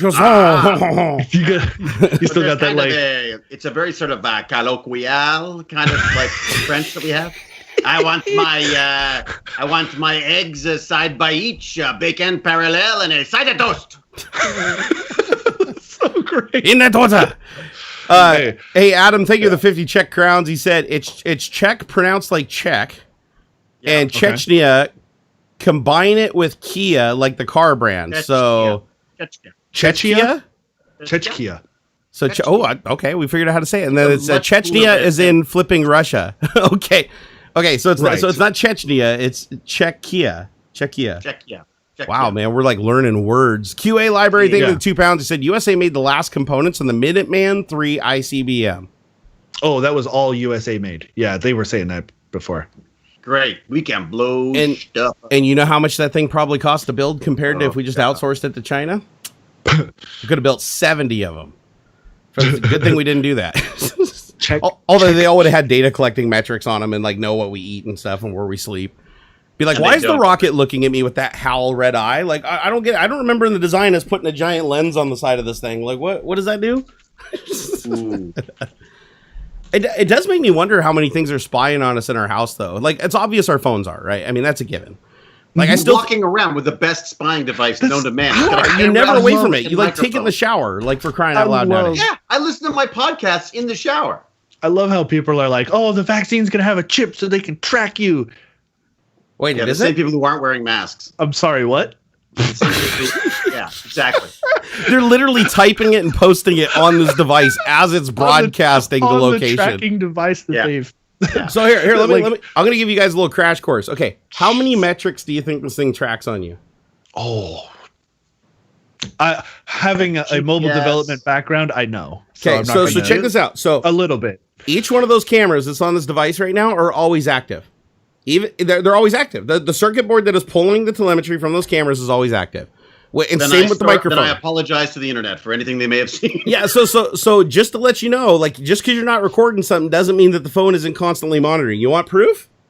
Check this out. Okay, guys, ready? Ready? Watch this. Watch it.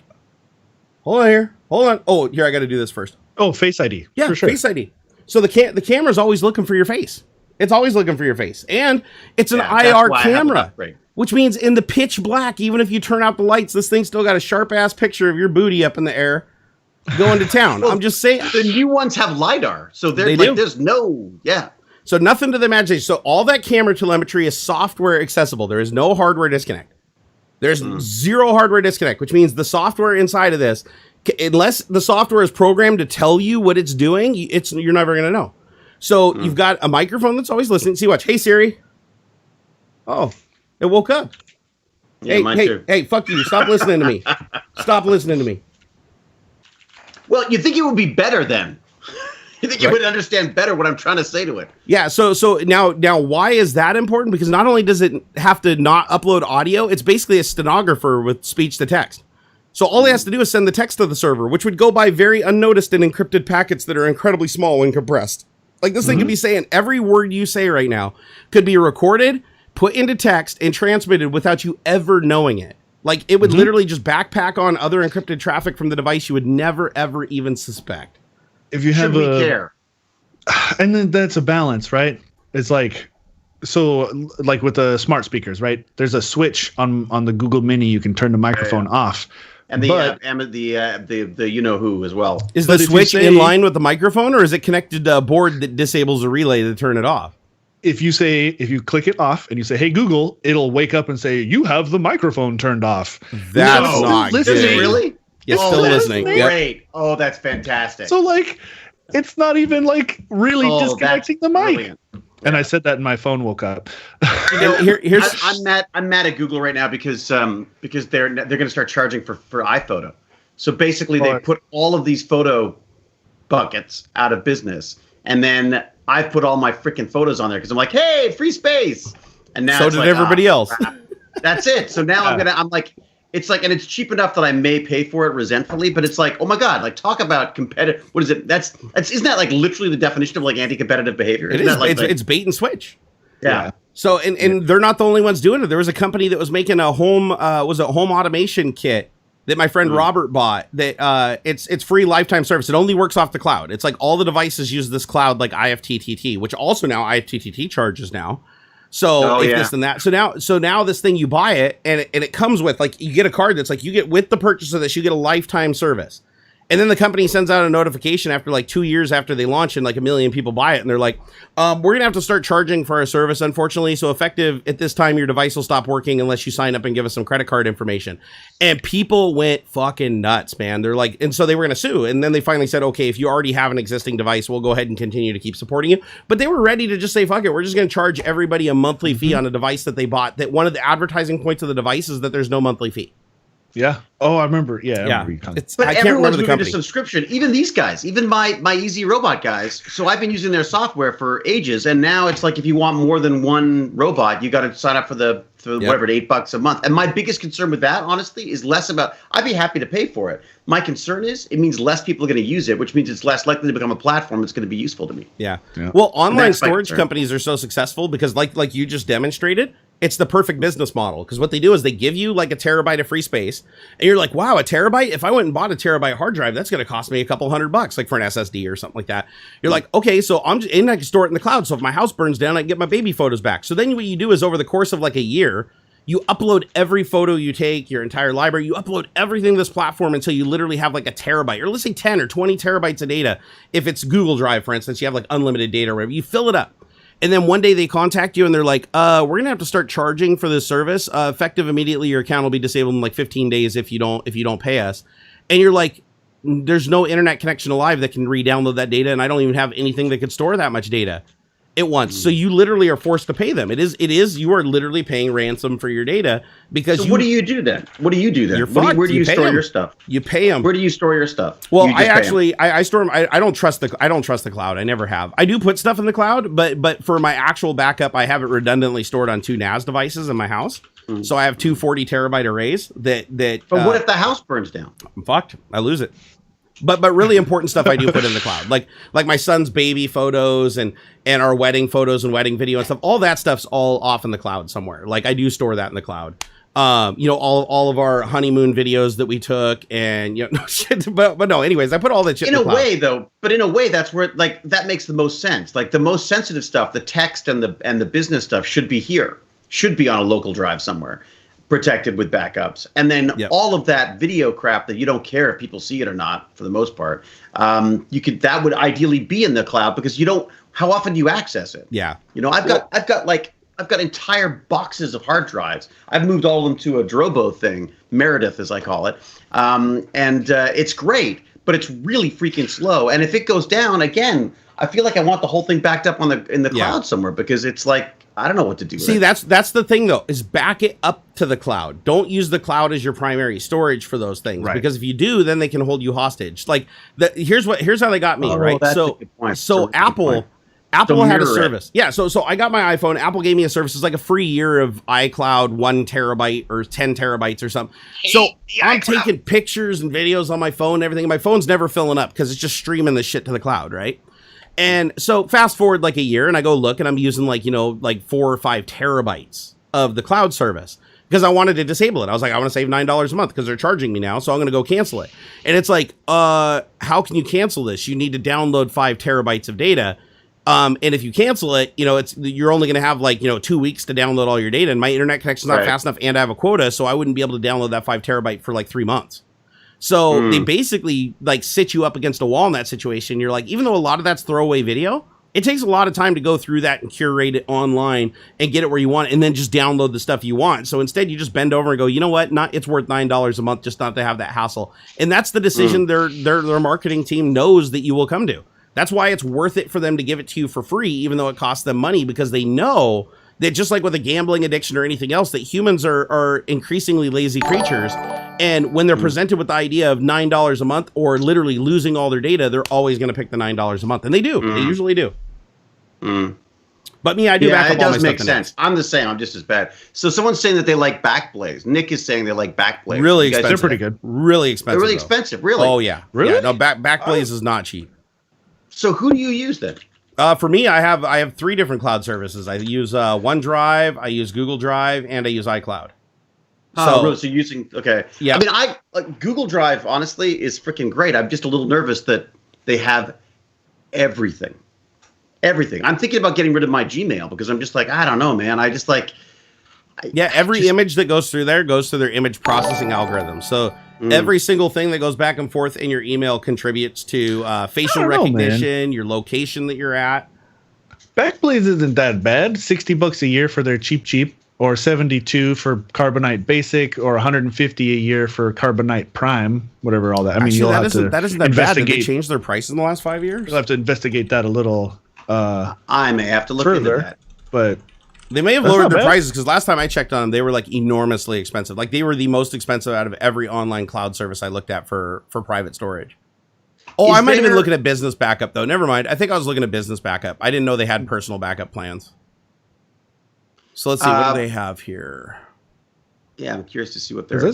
That's pretty decent. Unlimited. Okay, well, automatically back up all your files. Unlimited online backup. How much is it? So for unlimited. Oh, and they even have their own software and everything. Okay.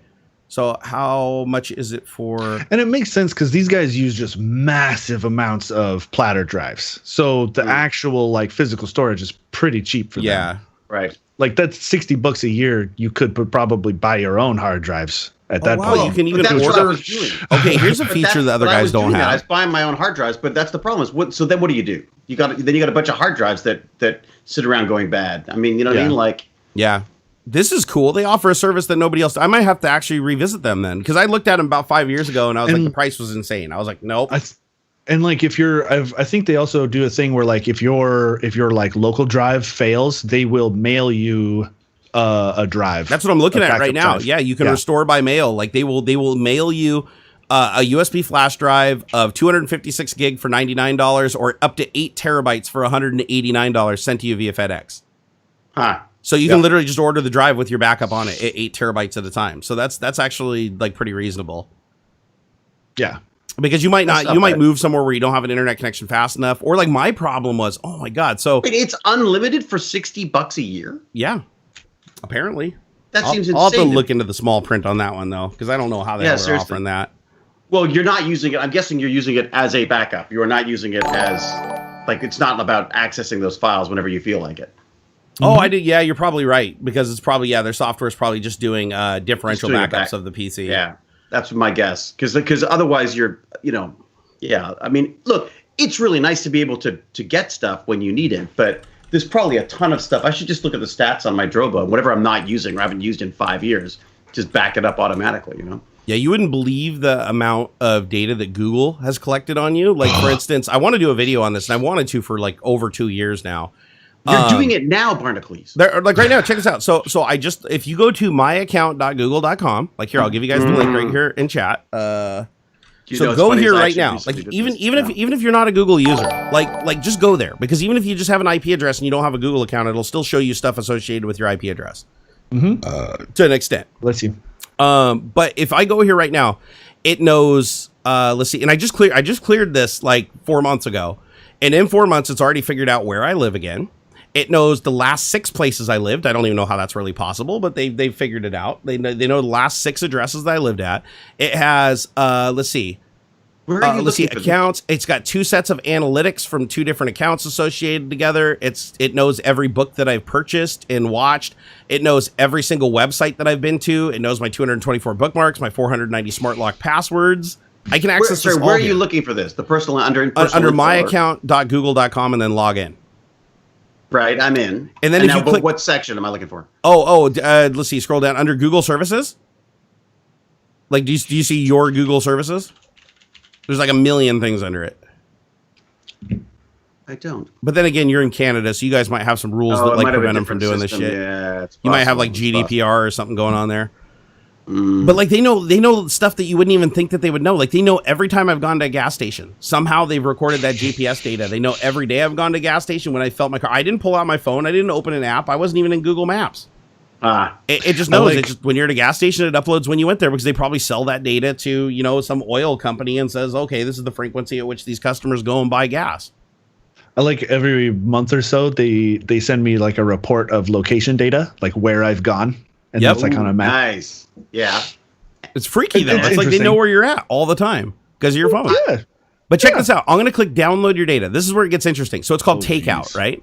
So Google has to allow you to download every piece of data that they store in their database by law now. Mm-hmm. So if you go in there and you select everything, so I just went down, I'm selecting everything. This also includes YouTube, by the way. If you want to download your YouTube library, this is how you do it. Like a lot of people have asked, like, what's the easiest way to download all my YouTube videos? You go to Google Dashboard, you basically say, go to backup, you uncheck everything, go down the back and go to the bottom and select YouTube and YouTube Music, and it'll download your entire library in its original quality that you uploaded into YouTube. I did it, and it ended up being over the course of 3 months, I downloaded just over 80 terabytes.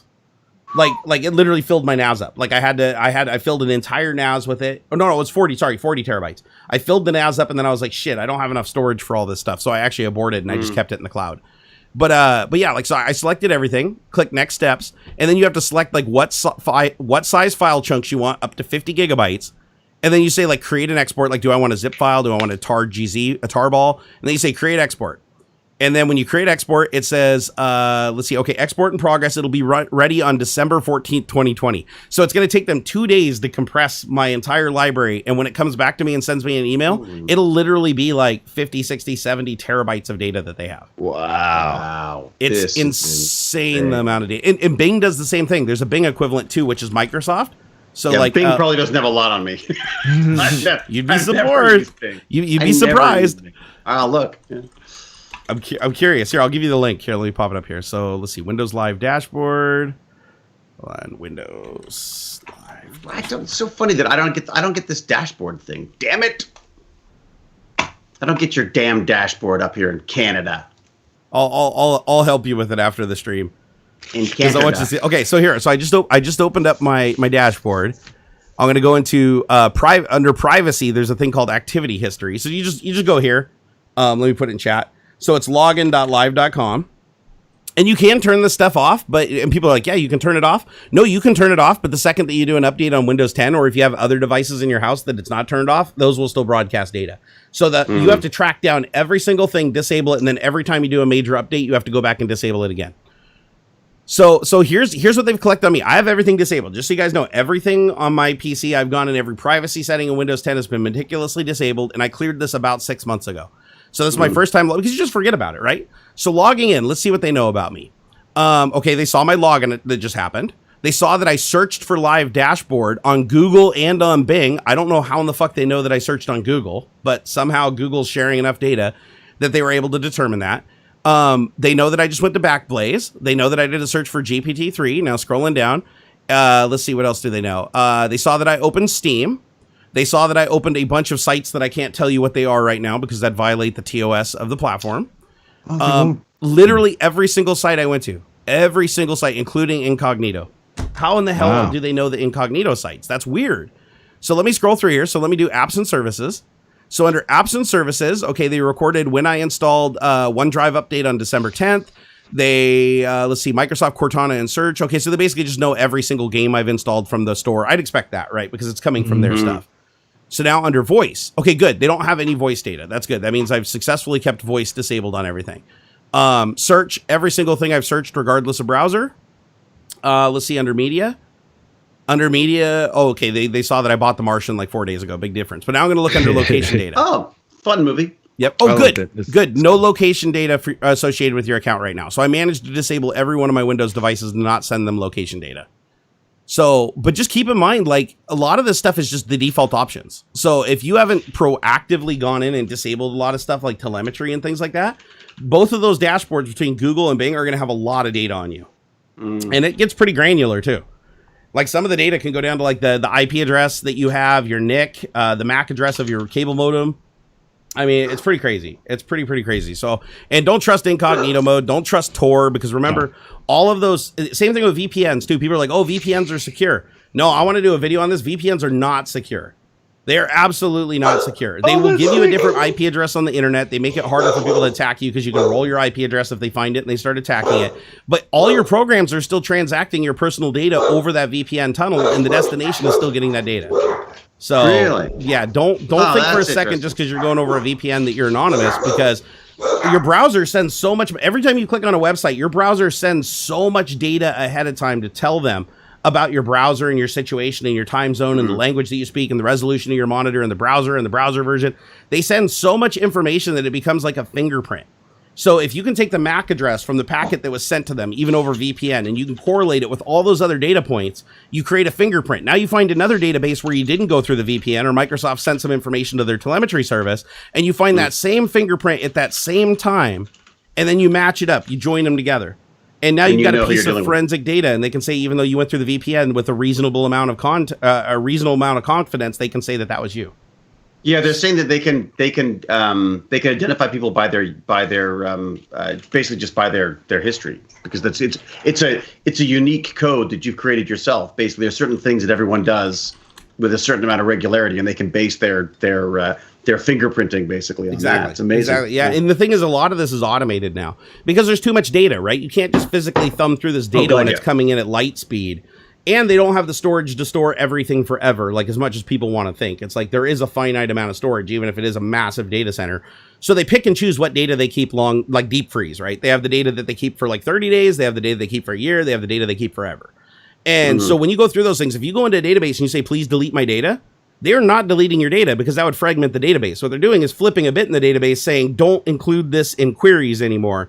But that data is still very much there and accessible to anybody that has direct access to that database. Look at what happened when you delete all your Twitch VOD or Twitch clips and shit from this whole DMCA business. They're all still on the server. They're all still there. It's just difficult to find them. I have to head out though, you guys. I'm sorry. We heard the dogs of doom. Well, actually, that was super cool. Somebody's driving through here with like a trailer and like a Santa Claus sleigh, and they were throwing candy out into the yards of people as they're driving by. Oh, and you're not going to call the cops and run outside and be a Karen and be like, "Yeah, you guys can't do that. It's illegal. I'm calling the cops." No, my dog pretty cool spot. Candy. But no, I actually need to go.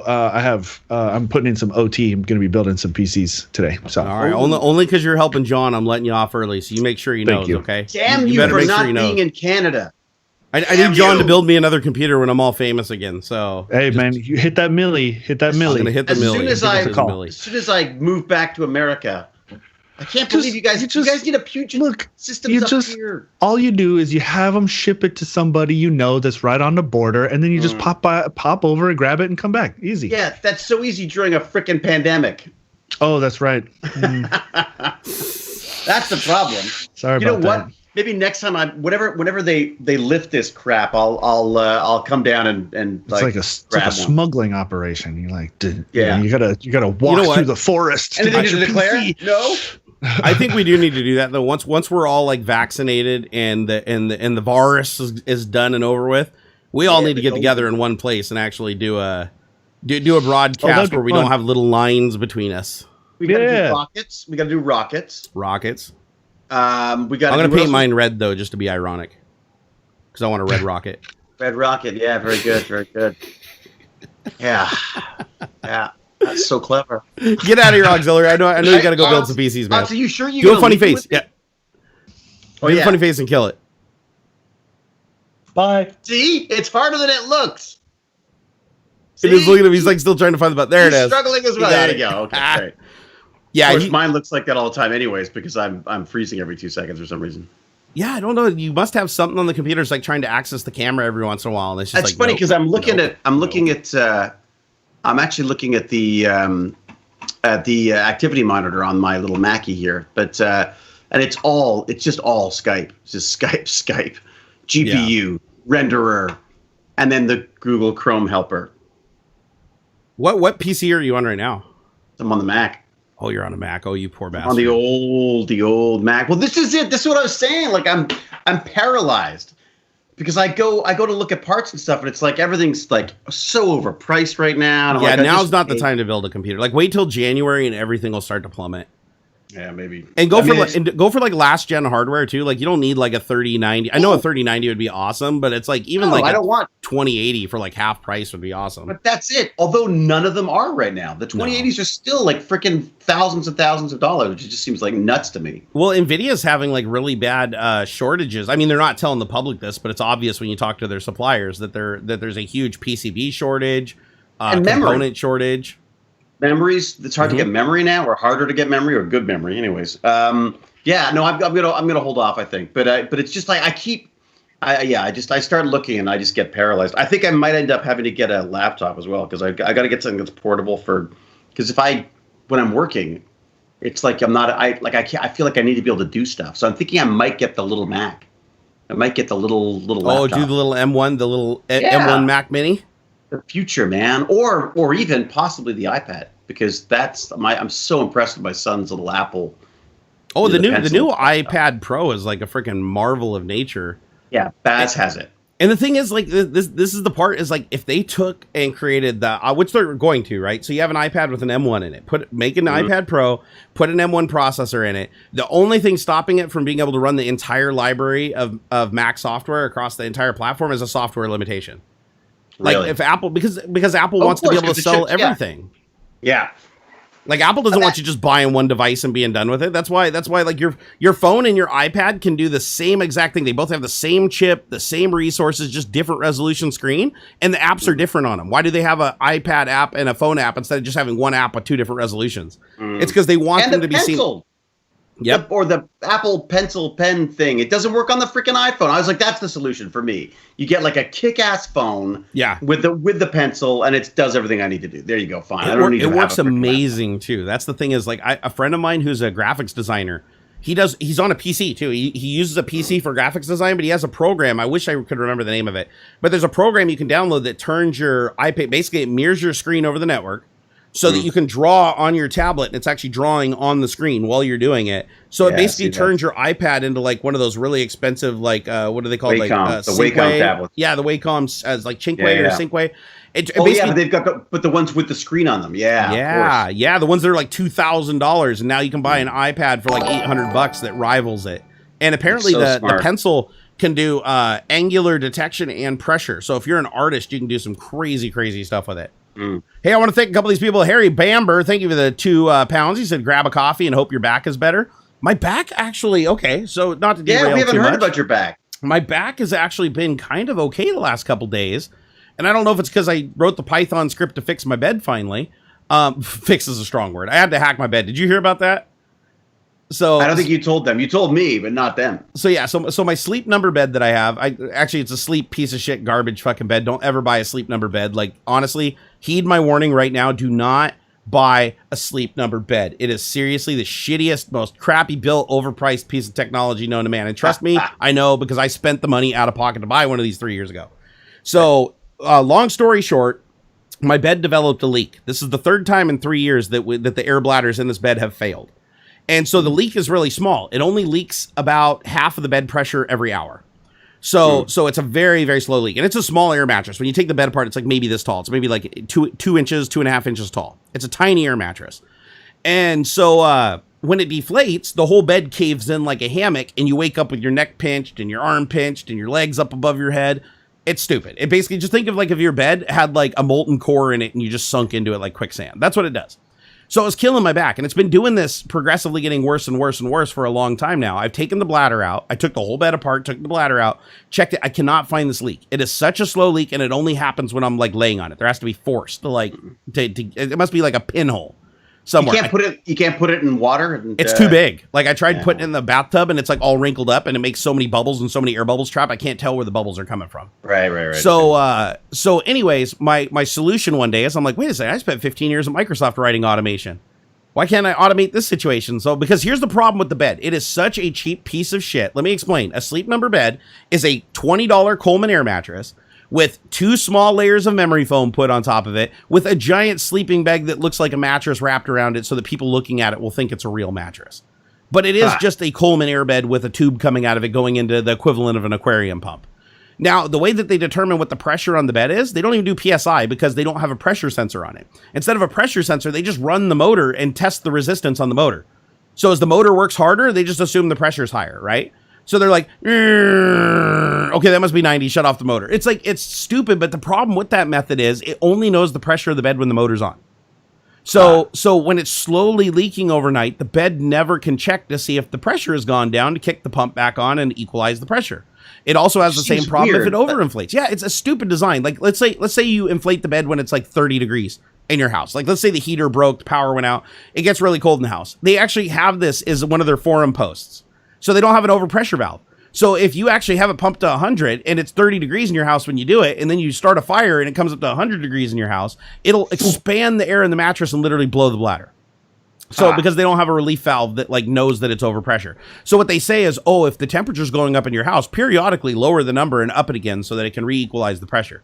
It's like, why can't you do that? It's a smart bed. It's all electronically driven. Like, you should be doing this automatically. So my solution to the problem was a Python script.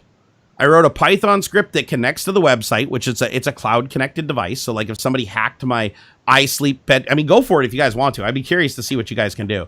If you can hack my sleep number bed and you can get the REST API to authenticate you can send commands to my bed over the internet, and you can tell my bed to literally fold me up like a taco and go down to 0% pressure. That's pretty awesome. So maybe that's what someone did. Maybe there isn't a leak. Oh, wouldn't that be fucking hilarious? I didn't even think about that, but that would be pretty funny if somebody was just developed a slow enough leak that I wouldn't do the research to find it. That'd be like the best troll ever. That person should win like an award if that was the case. So my solution is I created a Python script that's still running right now and has been running continuously for about 3 days now. And it basically says every 10 minutes, it sends a command up through the cloud, authenticates, gets the token so that my bed will talk to me. Then it sends a message to my bed saying inflate to sleep number 80. And so when I'm laying in bed now, what it does is every 10 minutes, I hear it go, Sss. I hear the valve open up and it lets a little air out. It's like, Sss. And then I hear the motor go, and that's it. Just enough to top it off. and without it going down and up too much, but it's still enough that you can feel it. So it's like I haven't found the proper setting where it's doing it frequently enough that you don't feel any deflation. But to do that, I'd probably have to burn out the pump on the bed. But right now, I literally have a Python script that's maybe 30 lines of code that is running right now, and it's redundant. I put in try catch blocks, go tos, retries. Like I fortified the code, and it literally every 10 minutes, its job is just to send a command to the bed, simulating the remote control for the bed, saying please go up to 80.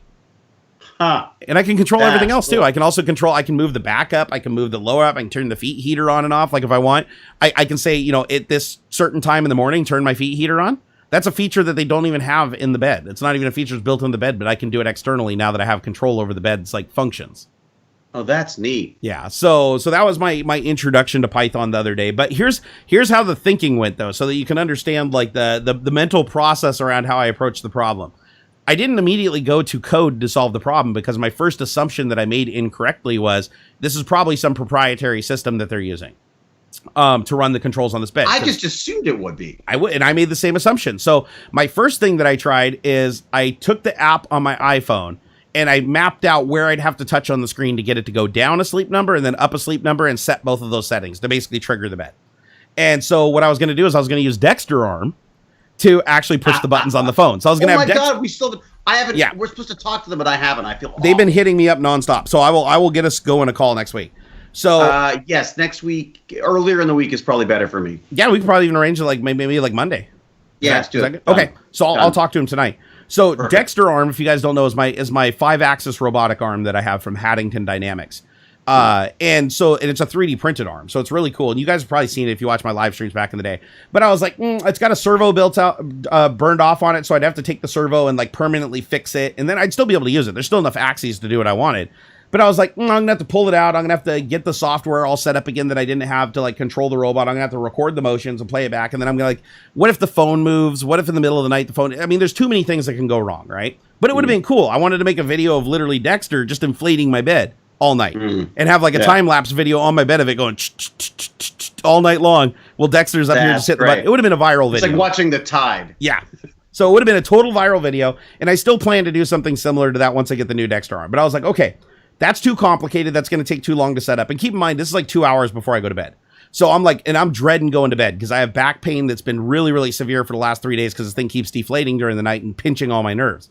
So I'm like, I got to do something quick. So I'm like, option B, there's an app on Android. So the cool thing about Android is you can emulate Android. For iOS to emulate it, you have to have a Mac. You have to basically, run their not Visual Studio. You have to run their dev environment, Xamarin or whatever it is, or iCode, and then you can emulate the phone on a Mac. But I don't have a Mac. My wife does. I don't want to go take her Mac away from her and try to kajigger it together using some automation. So I'm like, what can I run on PC? Okay, Android. So I install a program called BlueStacks, and BlueStacks is an Android app emulator. You can literally emulate an Android phone sitting on the desktop of your computer. You can screen cap it into live streams. So if there's an app on your Android phone that you want to screen capture or something, you can use it to do that. It's a really cool piece of software. So I install a Sleep Number bed app. It can't connect via Bluetooth because for whatever reason, it's out of range. My computer can't connect to the Bluetooth receiver, but it is able to go up through the web and issue the commands, and it does work. So like when I go into BlueStacks and I say, hey, bed go up, bed go down, it works. So I'm like, yes, this is going to work. So then I use a program called Auto Hotkey and record a macro to click the mouse at this area, this area, this area, this area with these timings. I get the timing down, and that works. That absolutely works. But the problem is, if the window gets minimized, it stops working. If the window moves, it stops working. If a notification pops up on the screen, it stops working. If the app freezes for a second, it stops working. If it gets into any kind of state I can't recover from, or it clicks a button at the wrong time and it doesn't click it, and then it clicks the other button, then it's off, and now it's deflating my bed. So it was just too many problems with that. So I was like, okay, this is the best I have right now. I got like 30 minutes left. What can I do? And then I went on GitHub, and this is where I should have started. Always start on GitHub. I went to GitHub and I typed in Sleep Number and I hit enter. And about 30 projects pop up, and I'm like, huh? I'm like, okay, there's Sleep Number shit on GitHub. Okay, this is kind of weird. Like, okay, there's hackers out there that got this bed that have played around. And most of it was stuff I couldn't use. It was like old dead code and projects that like for old Sleep Number beds like 20 years ago. But I found one guy who created a library, and it was the simplest library ever. I opened up his code. It was written in Python, hence why this is my first Python project. I opened up the code and I start reading through the Python, and it's incredibly simple. All he did was And he even said in the description what he did. It's undocumented, though. No documents, no comments, anything. It's just, you get a bunch of API names and you have to figure it out on your own. But all he did was set up the Android app. He went to the website and he tried every feature of the bed through the Android app while running a network monitor, a traffic sniffer. And the traffic sniffer was able to see all the packets that the app sent before they went through encryption through HTTPS. So pre-encryption on the device, you can sniff all these packets. So each one of these packets showed that it was just calling a REST API, which is basically just a URL with some variables added in line, right? Like it's just literally a URL. You can use wget under Linux and trigger the bed. So you send it and all the variables are in line as arguments in the URL. So like, bed pressure, left side, right side, there are all these variables. So all he did was he wrapped each one of those into a Python function. And then he just does search and replace in the string to add the bed ID, which you get when you authenticate. So when you send the authentication request, if it's correct, they kick you back a code. And then that code goes in line with the URL for every future thing you ask the bed to do. It is the most insecure mechanism ever. You guys could crack it in like a second. You're probably going to have a hard time finding which bed is mine, but I'm pretty sure you could just go up and down through this ID and be just randomly adjusting people's beds all over the planet. And please, by all means, do that so Sleep Number's forced to fix it. Because that's honestly the only way they will. But anyways, I do the authentication. It comes down. I open up Python, and then I just create a script that literally just says, try to connect to the bed, which means send this URL, and if you get a thing back, you're good. If you don't, then it broke. If it breaks, just wait 60 seconds and try it again. That's how simple the app is. Right. Then once it connects, then it goes into another loop infinitely. So while true, it says, send this code to the bed, get the response back from the REST API. If it's not doing what I didn't want it to do, then go ahead and try again after 60 seconds. And do that forever. And it's been running 3 days and the bed hasn't deflated since. Like every 10 minutes, the bed goes and just maintains its pressure. That is very cool. So honestly, one of the simplest hacks I've ever done, but the most impactful. Like I am all about with automation. Like how much mileage do you get for the most minimal amount of work that you can put in? That's the whole point of automation, isn't it? Yep. If I started with GitHub, I would have had this thing written in like absolute no time. Like what's something that you've automated? Like have you automated any processes in your life, like using like X10 or IFTTT or AutoHotkey or any of that stuff? I used to do lots of batch file stuff with DOS back in the day. I used to love that stuff. But the Mac is a little more difficult with that. I was using like the Automator for a bit, but it's still a little kludgy. But there was some stuff that was fun for. But the one I was playing with this week that I was asking you about earlier was I would love to the OBot. Where's the OBot? That's not the OBot. Oh, there it is. So the OBot, this little baby, is Python programmable, and it can run off the Raspberry Pi. So what I wanted to do was have the Raspberry Pi be accessible by the Twitch API to do things while we're streaming. I thought the kid and people would get a kick out of that kind of stuff. So, but honestly, the setup is driving me freaking nuts. And whether it's just that I don't have things in the right place or what the deal is, but their whole authentication thing is just failing every freaking time. I thought they just used it. I actually haven't done a Twitter bot yet, but don't they just use like OAuth?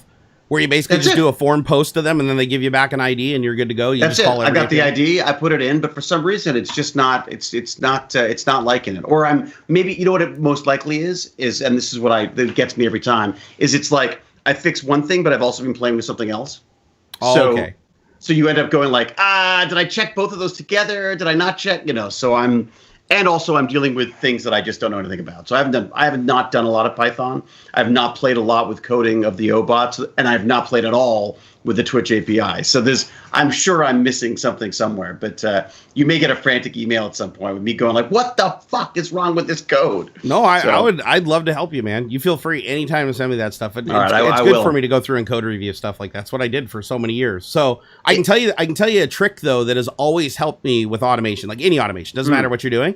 And that is each system build and test it independently. Like don't try to do the whole project together. Like, don't be like, I'm going to write a program that connects to authenticate and then sends the commands to the bot and then does this all as one Python script. Basically create a single Python script that all it does is connect to the Twitter API and post a tweet. That's all it does. Like super simple. And then run that code, and then Did you'll I say know. Twitter? I meant Twitch. Sorry. Twitch. So yeah. I've never used the Twitch API, but I'd imagine it's similar because bots use it all the time, right? And it's well documented, and it's all, but for some reason it's just not. Well, the first thing was nowhere did it say that you should set up a separate account for your bot, which I thought was weird. So I set up a separate account for the bot. I think I called it like Zelenka bot. And then but then I was, for some reason, it was choking on the off. But that said, I've only tried it on the Raspberry Pi. Maybe I should try it in Windows, which is one less thing to. That's what I would do. I would vet all your code in a simulated environment.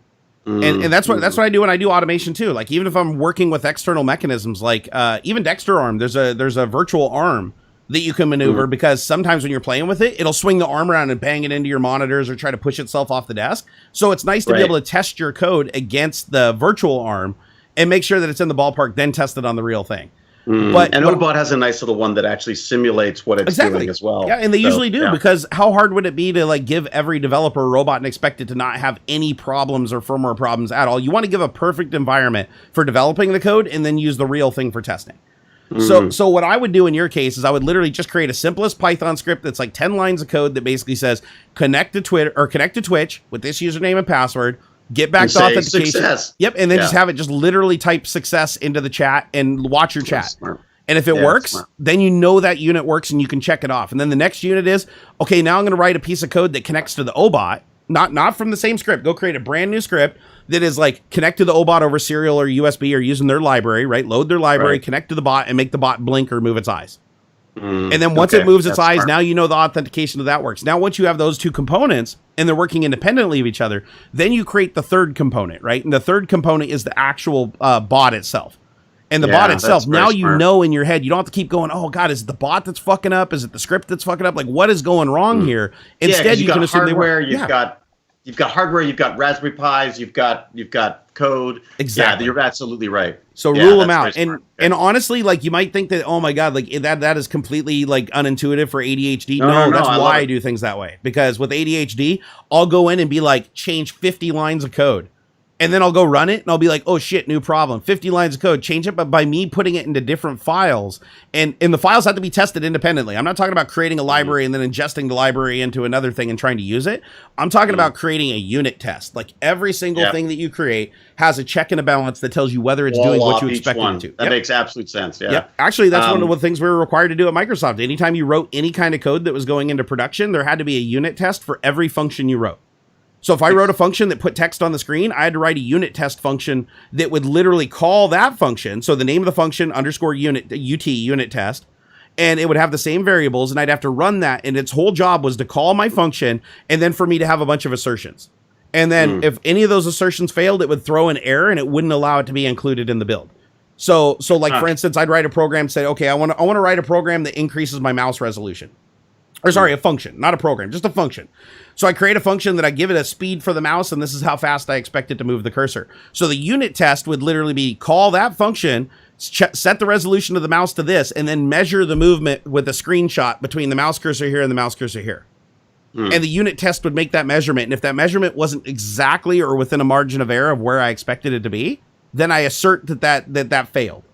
And then it'll break and it'll basically prevent that code from going and getting checked into the system and continuing forward. That way, if you have like 20 they've automated the process of automating. I love it. Yeah, and if you do that with object-oriented programming, doesn't matter how it could be the smallest program ever or the largest, most monolithic thing that you cannot even conceive in your brain, and it will still you'll still think about it exactly the same way. You'll never be thinking about more than one tiny component at a time. I love it. I love it. That's great. So that's really smart because I definitely was trying a few things at the same time. Yeah, and of course, while you talk about ADHD, so while I'm doing that, I suddenly had this thought, and I went, "Wait a second! I know why this other robot's not working." So remember this guy? Oh, I know what you're going to show. The one I want so bad. So this guy. Oh, I got to move it in more. Here, I'll make you bigger now that we can kick Aux out of frame. Here, hold on. Oh, there you go. Here, we're gonna boot Aux here. So this beast here is. I'll move it in towards me, but. So again, really kind tech bandit. or previous Tech Bandit had one of these and was like, oh my God, I gotta, like, they needed space or something. It wasn't working, so gave it to me. And it was so irritating because it would start up, it would work fine, it would say hello, and then it would say, something's wrong, my left arm isn't working. And then one of the servos would flash, and I'd be like, oh, there you go. So I changed the servo, then I changed that servo, and I couldn't figure out what was going on. Then suddenly, while I was working on this other one, while I'm working on the frickin' Twitch bot, I suddenly went, oh my God, it's not that servo. It's gonna be something upstream of the servo. Yep. And so I trade out the servo in front of it. And shit, that one doesn't work. I was like, oh, so maybe it's not that. Then I noticed there's another servo I didn't even know was there. Changed that one out, works perfectly. So it was he's now, the beast is working now. That is awesome. I'll fire it up. You can see what it's saying. So next time you're debugging something like that, I can tell you the trick that I would use is I would literally just send a command to every single servo. I'd loop through every servo on that thing and send a command. And if one of them sends and you don't see any motion, you know that's the dead servo. But this one doesn't let you do that. Really? You probably could, but I'd need like an Arduino interface for it or something because it's got a proprietary software thing, doesn't it? It's all built in, right? Yeah, it's all built in. So I was hoping I was going to hook it up to the Easy Robot thing. Because then I thought that can operate all of these servos. In fact, I might even change the servos out because these little beasts. So Easy Robot make their own servos or commission their own servos, and they're like the tanks of the servo world. These things are insane. They'll like take your finger off. They're super high torque. Oh yeah, and they're like metal, and they're like none of this like plastic shit. Whereas most of the stuff you get in the quote unquote kids toys are all a bit plasticky. So I might replace them, and then it's just really easy because then you're just basically building a larger Easy Robot. But I like the idea of using it as it is, and possibly throw in like a Raspberry Pi in it or something so that it could just be remotely controlled from whatever you want. So like maybe I might even get this guy. I might make this guy the Twitbot. Oh, actually, you know what? If you think on the simplest way to modify that, like what is the interface? Like if you want to tell it to do something, how do you do it normally? You could speak to it. Oh, it's literally just like a voice interface. Like you don't have a computer program that you like program it to do stuff? Just like I think there's an iPad or an iPhone app as well, maybe. You know what? There is something that I downloaded. I don't know if it actually did anything because again, it kept waving at me and telling me it's actually that's what I should do. Whenever someone subscribes, I should just get it to wave. Thank you. Yeah, because all you need to do with automating that, because I'm guessing on something like that, they're not using a lot of encrypted traffic because that would just add complexity and cost to it. All you'd have to do is if it's over Bluetooth, you just need a Bluetooth sniffing program, which they have them for Linux and Windows. Get a Bluetooth sniffing program, or if it's over Wi-Fi, even easier, you just need Netmon. You just need a network packet sniffer. And then all you would do is just start recording, get the IP address from the iPad to the robot, start recording every packet that goes back and forth between it. And you would be able to see what packet, like what specific packet you have to send to it to get it to do something. Right. Then you record that packet, and all you have to do is play it back from the Arduino. Then you wouldn't need to do any programming or any logic. You could literally say, I want it to wave its arm. I'm just going to simulate sending that same packet to the whatever the IP of the robot currently is. Great. And it's going to think it's coming from the app. Yeah, and it just works. That's great. Well, look, and it's been around forever, so there's a good chance a lot of this stuff is already being hacked by people anyways. Let me fire it up so you can see what it does. Yeah, go for it. No, this thing's cool, dude. I can't believe you. When the first time I saw that, I was like, I want it so bad. Hey, I want to thank, let's see here. Harry, again, thank you for that 2 pounds. Dave, thank you for the 5 pounds. Said YouTube seems to be bugging out and sending multiple super chats after I send one. I'm not seeing it on my side. Mechanoid. At your service. That is cool. That is so cool. I don't know what to do with it, but... Here, hold on. I'm going to go to GitHub and see if anybody's hacked it. Hold on here. I'm sure they have. They must have. Always check GitHub first because there's no reason to like if somebody already wrote a library that can do it. There's no reason to like waste your time doing it again unless you want to do it better. Oh God, no. That's it. Look, the only way I don't know how to program. I just know how to cut and paste. That's you know. What's the name of the robot again? Mechanoid? Mechanoid. Yeah, I think it's Mechanoid. But it's the Meccano robot, whatever it is. Yep, so somebody already did it. Let's see. Oh, this is an active product. Oh, no, this is 5 years old. It's a pretty old robot, right? Oh, yeah. And is it a Mechanoid G15? It is. It is. They showed a picture of it. What are you? Mechanoid. What is up? What are you? Stupid, obviously. He's like, what you saying, man? I got a picture on screen. I think it is. I think it is the G15 because the picture matches that perfectly. N1764 is the model. N1764? Yeah. All right, here, let me go in here. This looks like this would really be easy to use. So it said, okay, all you need for this project is any Arduino, doesn't matter, a motor shield or a motor driver to drive the robot's wheels. Got him. Let's see here. Tamiya mini female connector with wires to connect the robot's battery. Oh, this is to convert the battery completely to Arduino. Never mind. This project, nope, scrap it. This is if you wanted to make the robot 100% Arduino. Oh, shit, you have the thing. I got it all right there, yeah. Oh, yeah, so you can totally convert it. The code's already written. Oh, that's interesting. So I can just get Arduino to do it. So then I could tie the Arduino to Twitch. Yeah, I mean, the only reason why I like you... It's freaking creepy waving around. Yes.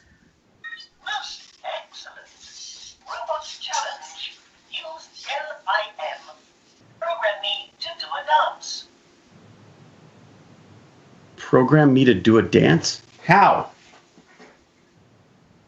What do you mean? I don't know. I don't even know how to talk to you. I have no idea how you're supposed to interface with it. Maybe you're supposed to put it on, there is a USB port, so it's possible I have to put things in that way. You know what? I think that thing has an Arduino in it. It might be. I mean... I think at its core it is, because I'm looking at Erector by Meccano, the site Engineering and Robotics, and it looks like their parts and code lists are all designed for Arduino. So, it's dancing now. So, oh, wait, they support, okay, drag and drop programming. This must be the app on the phone, right? Where you can give it like, whoa, man, that thing is really animated. Holy cow. Oh, God. Oh, God. Man. Short circuit number 5 is alive. Its arm fell off. Oh, my God. What happened? Yeah, it's working perfectly, Barnacules. Perfectly. I think somebody forgot to put some screws back in. Oh, no, it snapped. Oh, no. Oh, is the plastic drying out? Yeah, I think that's what it is. Oh, but I can fix that. That's fine. Jesus, stop wiggling, for God's sake. Man, he moves quick. I know. That is like weird, oddly quick. It's oddly creepy. Yeah, and those servos are in the joints, like in his elbow, or do they use like tendons? I'll give it to you here. You can look. So the servos get sort of embedded in these little plastic cases. Okay, it's actually, like the joint. It's really smart design, and then the joint itself just. So I've got a Dude, shoulder. that would have to be such a high torque servo. You're right, because like it's lifting that entire arm, the full length of that arm. This sucker, and it's so strong that in doing its little frickin' dance, it's actually torn the plastic sheathing from the inside of the arm. I don't know if you can see that little piece of that little white bit right there. Yeah, it's actually a little bit of. It's like a chunk of the servo. Okay, I'll turn you off now. It seems mean to pull your arm off while you're live. Yeah, you're like, dude, it's emo bot. It's like trying to kill itself. I may not be there yet. So when I say I've got to work again, I broke it again. It's okay. You just need some 5-minute epoxy, man. It'll be fine. It'll be fine. Yeah, it'll be fine. Please don't be depressed. It looks like there's a ton of people though. Like I didn't look at all the projects, but there's several pages of product of Arduino code projects just for that robot. That's great. I mean, be nice again would be if I could get it to work with the Easy Robot, because then it can speak to all the other robots, so you can actually get them to sync up and do things together. Yeah, man, that is just cracked. Oh no. Well, I've been really trying to break back into programming again, like just because I did it my entire life, and I just you go a while not doing it, and you start getting the itch. So it's weird that you don't. So if you want, no, it is really weird. But again, my whole life changed because like chronic pain and stuff like that, and fatigue from not sleeping. It ruined everything for me. Right. But now I'm starting to, there's some light at the end of the tunnel. So, but if you want to do something like that, sometime you want to get on like a Skype call for like an hour off stream, like and write some code. I mean, I know you can do it on stream too, but it's a lot easier when you're off stream and you don't have an audience when you're trying to do stuff like that. But if you want to walk through like the steps to like get a Twitch command to translate, that's all code I need to write anyways. So I would love to just like, do a screen share and go through and like code up something that would be a Twitch bot that directly translates to a real bot. That would be amazing, because I also just think it would be, look, the whole point of Tech Bandits for me is to try to find ways of taking the technology, the tools, the communities, the games, all the stuff that the kids are using all the time, and use them as an educational tool. And when they see a Twitch bot that's literally a robot, they get excited about it. I mean, it's just because, yes, robots are exciting anyways, generally, but they've seen a lot of robots. But when it ties it with the idea that they could be doing a live stream and someone on their stream could make their robot wave or something, it's just like, I don't know. I look for any kind of ins I can find. Yeah. No, and I found that too. Like in my experience on Twitch was the more interactive the stream is, the better the stream does. Always. Right. That's like there's no real exceptions to that rule. Like eventually, if you have gaming streamers like Ninja and stuff like that, it's like the interaction is getting something popped up on the screen in front of them, like while they're playing a game or something, right? Right. But you can go way deeper than that. Like my most famous streams that I ever had, where I got like 1,800 to 2,000 live viewers here on Twitch, were when I had all of the automated lighting and the automated Dexter arm moving a camera around, and people could use channel points to basically initiate actions. Look, that Dexter arm, I'm like, I feel awful that I haven't followed up when I'm working. When I work, it just throws everything off. It throws off my timing. It throws off everything. So I just got to stop working, Barnacules. No, that's what I did. No, but seriously, I totally know where you're coming from, because I can be like really, really excited to do something, and then like something pops up that's like completely unrelated but requires immediate attention, and I have a really hard time coming back to it, even though I was like super excited. Well, and it's just, and then you start getting, I always have this thing of like hanging over me, where it's like, I go like, I know I have to work some time, but they haven't given me the days yet. So I never want to commit to anything, because you never know. But no, let's aim for Monday and talk to Haddington. Yeah, let's get that moving. Great. Like definitely. I want to do it too. Like I got so many things I want a robotic arm to do. Oh my God. Like I always have. I want to actually, and the goal was that I was going to do with the original bot, but I didn't get around to it, is I want to mount it on the wall or on the ceiling. So I want Dexter to actually be reaching down from the ceiling like Gladys from Half-Life. And I want it to be able to maneuver the camera around me 360 degrees. Yeah, that kind of stuff is, and again, my kids will love that. Oh, I'm getting messages. Oh, what time is it? It's 3:45. Okay. Well, we got 15 minutes. 15 minutes. Time flies when you're having fun and have ADHD. I know. Yeah, no kidding, huh? The ADHD thing's hilarious, because I didn't actually take some of my meds for a couple of days this week, because I was like, I'm fine. I don't have to get much stuff done. I'll go without them for a bit. And literally within a day, Jane's like, so you trying anything new with the meds? I'm like, no. Why do you say that? She goes, well, just because you've got like all of a sudden our main floor is covered in robotic parts. Literally, I'd like moved everything upstairs and had it all out on the floor. The dog's walking off with robotic arms. Yeah, my wife notices that when I don't take mine, I get manic. Like I'll just 100 miles an hour, everything. I got to be fidgeting, I got to be moving. Then I take my Adderall, and I'm just like, I can then sit still and like watch a whole movie. Well, that's it. And also let someone finish a freaking sentence, because that's the other thing with Jane, is the poor Jane tries to talk to me, and I'm like, oh yeah, and you're like, oh shit, I just need to shut up for a bit and let someone else talk. It's funny you say that, because that's the number one complaint from my wife too. And she's actually like, you can tell that she's like looking for an entry point, like just jump in and interrupt, because there's just no end. Yeah. And then that frustrates you. And then instead of being quiet, you start becoming more manic and even talking more and trying to explain yourself. And then 15 minutes into the apology, you realize you just fucked everything up. Yeah, no, that's my game. It's a tough one, because it's like, especially I find it interesting now because it's happened like so late in life to get a diagnosis like that, where you're like, oh my God, I've been like this my entire life. Yeah. You figure out how to deal with it. Like, I think it's, my meds are real. Like, I literally asked, I said, I don't even want to notice. Like, I want them to be the least possible amount you're allowed to give me for this. And it's been great, because honestly, I take them on the days I need them, but I'm discovering more and more that I'm not the person who should be deciding that. I generally don't take them because I'm on Adderall. So Ritalin and Adderall are the two heavy hitters. Yeah, I'm not that. And then there's like and then there's the better ones that are like slow release, and they're like, what is it? Starts with a C.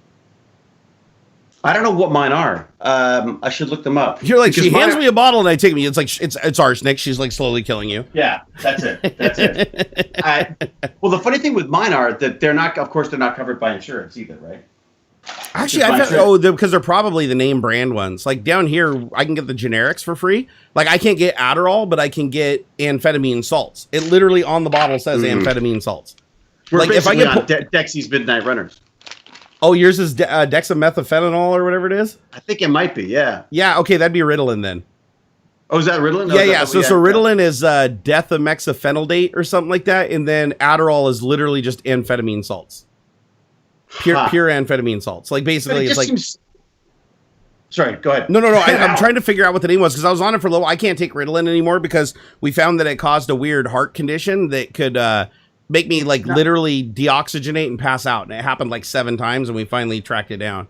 I definitely feel the heart.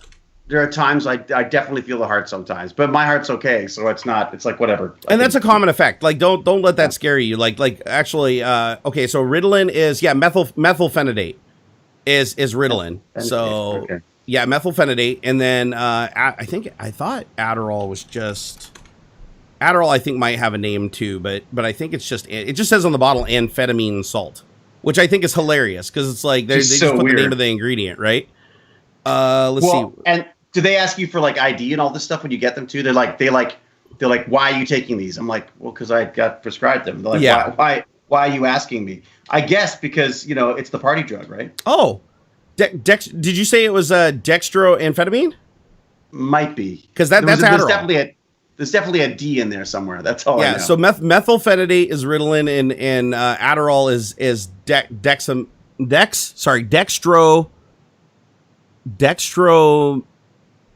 Well, how do you even pronounce that? Dextroamphetamine. Dextroamphetamine. Idiot. It's dextroamphetamine. So still right. just amphetamine.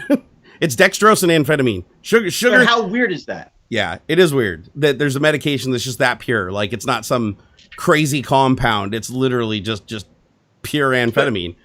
But which makes sense as to why, first off, like coffee has always been such a huge addiction for me because it tends to keep me focused, right? Yeah. I mean, with some kids, they don't like to give them the drugs, but they give them like a fizzy sugary drink, and that helps them with their focus, which is bizarre to me. Well, I found out that I had ADHD. I had to go to a psychologist for 3 days and go through a whole series of testing. And it was because I was having a really hard time getting my work done. Like I was falling apart in my work. My manager was like, what the hell's wrong with you? You're broken. And this is around the same time that I had my son and I was under a lot of stress because he was in the hospital, right? Right. So it made life really maybe your manager might want to take that into account. Yeah. Well, no. He did. And he was a good guy. He was just wondering like why I couldn't, like I was messing everything up. Like I was really, and it could have been exhaustion too, but I was one of those people where it's like, if any distraction came out, it would grab me. Like if somebody walked by my office, I would stop what I was doing, no matter how important it was, and just go talk to him for 5 hours. Like I was that kind of person. And so the way that I got around that was I was drinking, 8 to 12 cups of coffee, of black coffee a day. Like, all I did from the morning I woke up to the morning I came home, I'd literally just have tons and tons of disposable coffee cups at the end of the week on my desk at work. And that's me. Yep. So then when they put me on Adderall, I noticed that I was only drinking 1 to 2 cups of coffee a day. And it wasn't that I just didn't crave the coffee anymore because I didn't need it. Like the effect was there. And so to me, it's very similar to coffee. Like I even tried not taking my Adderall for a week and then just drank copious amounts of coffee. And I more or less got the same result. The only difference is the coffee tends to make you a little bit more shaky.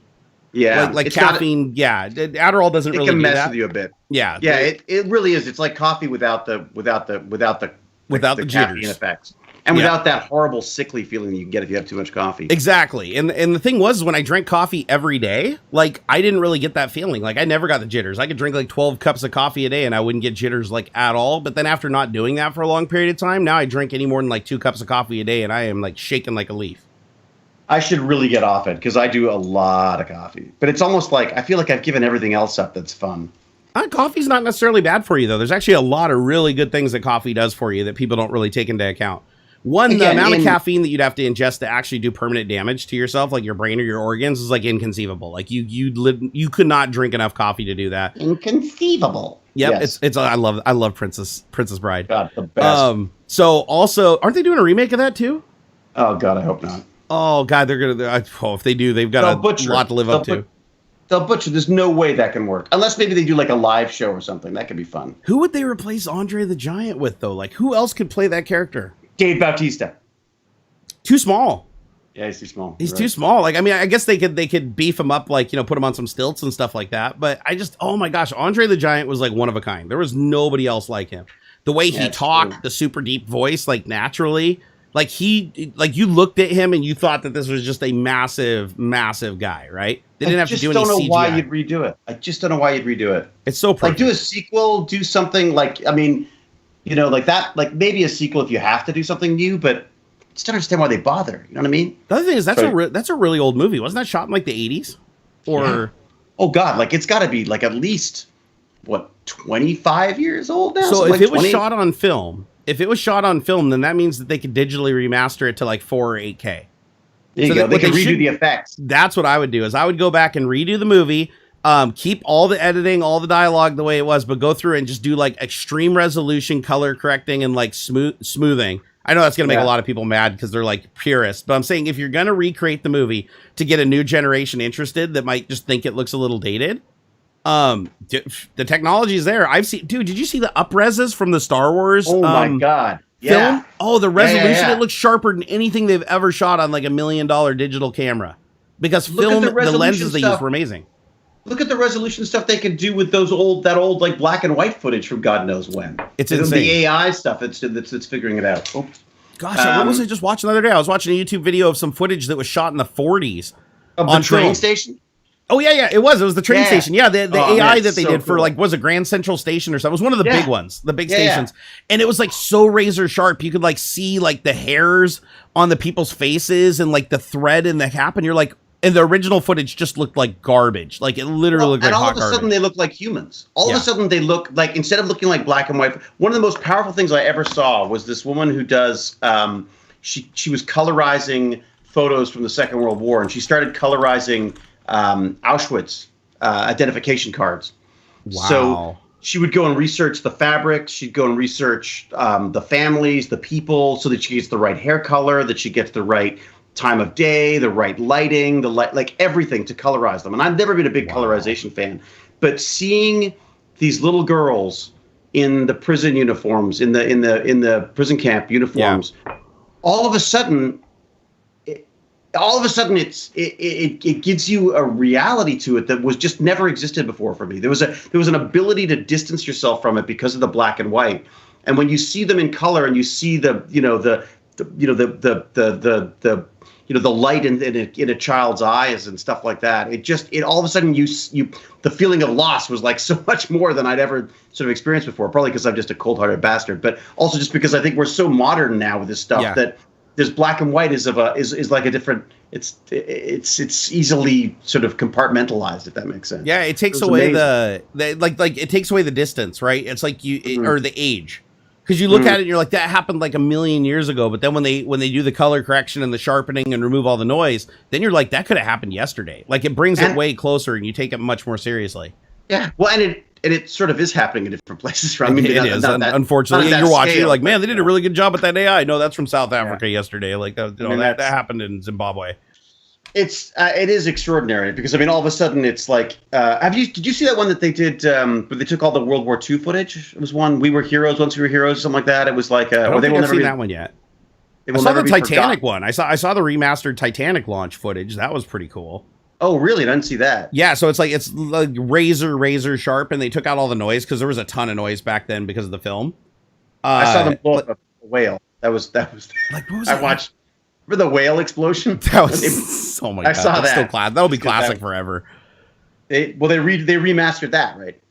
Like I don't think I've seen the remastered version of that one. Yeah. That was like in the I think that was the 70s, wasn't it? Like 70s, early 80s. It looked 70s. Let's see here. Remastered. Hold on here. Remastered AI. Damn it! I really do think it's pulled this right out. Damn it. So, okay, so check this out, guys. Here, I'll see if I can get this up on the screen for you. So this is New York, 1911. So footage from 1911. Let me get the hold on here. I got to get the embed. Come on, embed, share. Get me the embed and copy the URL. Peter Jackson, Ivan. You're right, Ivan. That's right. Peter Jackson. They shall not grow old. Has anyone seen that? I have not seen that one. No. I heard it's pretty amazing. Wait, will this work if I just do this? Hold on. I'm trying to configure things. We're doomed. That's the end of this stream. I know. Good knowing you. Careful what you touch. Careful what you wish for, kids. All right, is this gonna work? Okay, is it loading? It is. All right, there we go. New York, 1911. Right. So let's see. Is it gonna let me interact or? Dennis, sexy IT. All right.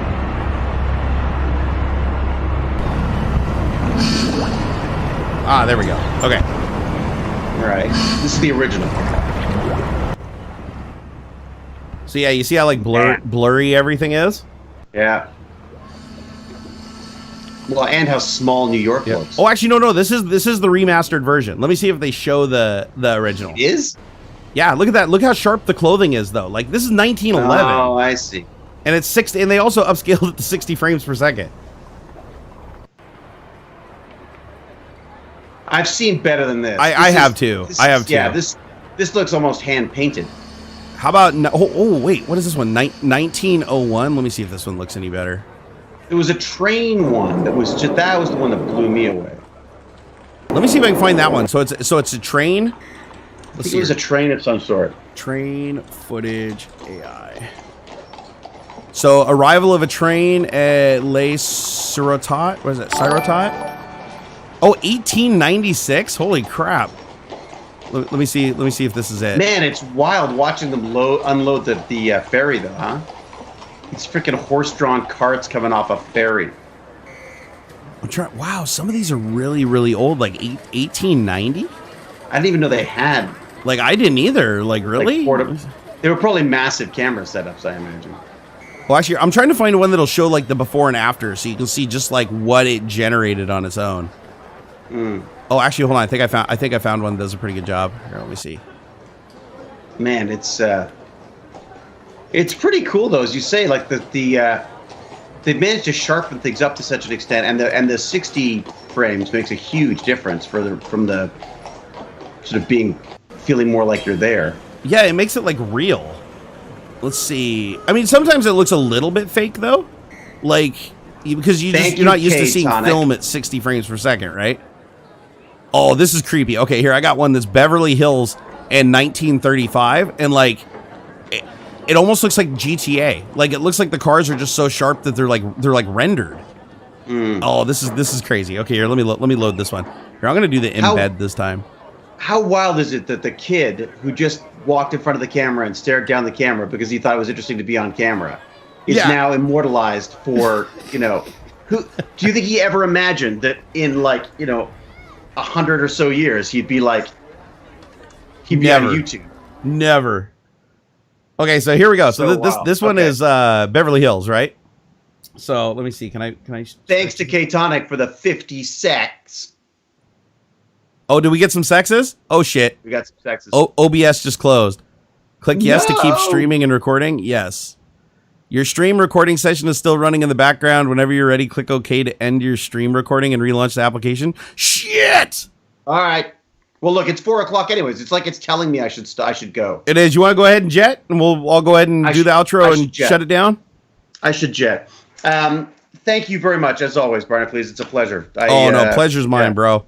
The Saturdays aren't long enough, my friend. Yeah, let me see. I'll see if I can get us a call in the evening on Monday with the HD Robotics guys, and we'll talk to them. And then next week, if you wanna get on a call and just fart with code, just informally off stream. All right. Let me know, because I do want to write a bot. Twitch bot is on my list of things to do, so it's stuff I need to learn anyways. So if there's anything I can do to help you, like see what process I use to figure it out, that'd be awesome. Like I'd love to go through that with you. That's great. That'd be very helpful too. Hopefully I'll come to you with some code to look at. That's great, man. We'll talk. Look, I found a little spot where you can still see me.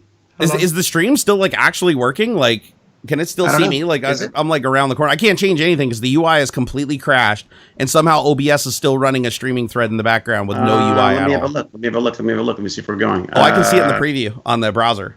Is it still going? Yeah. It is still going. Oh my God. Well, luckily I can still see the browser, so I can still thank everybody that super chatted today. David, thank you so much for stopping by again. Always a pleasure. It's kind of scary, isn't it? You can't get rid of me now. I know I can't. There's nothing I can do. Like literally, I'd have to like kill the application.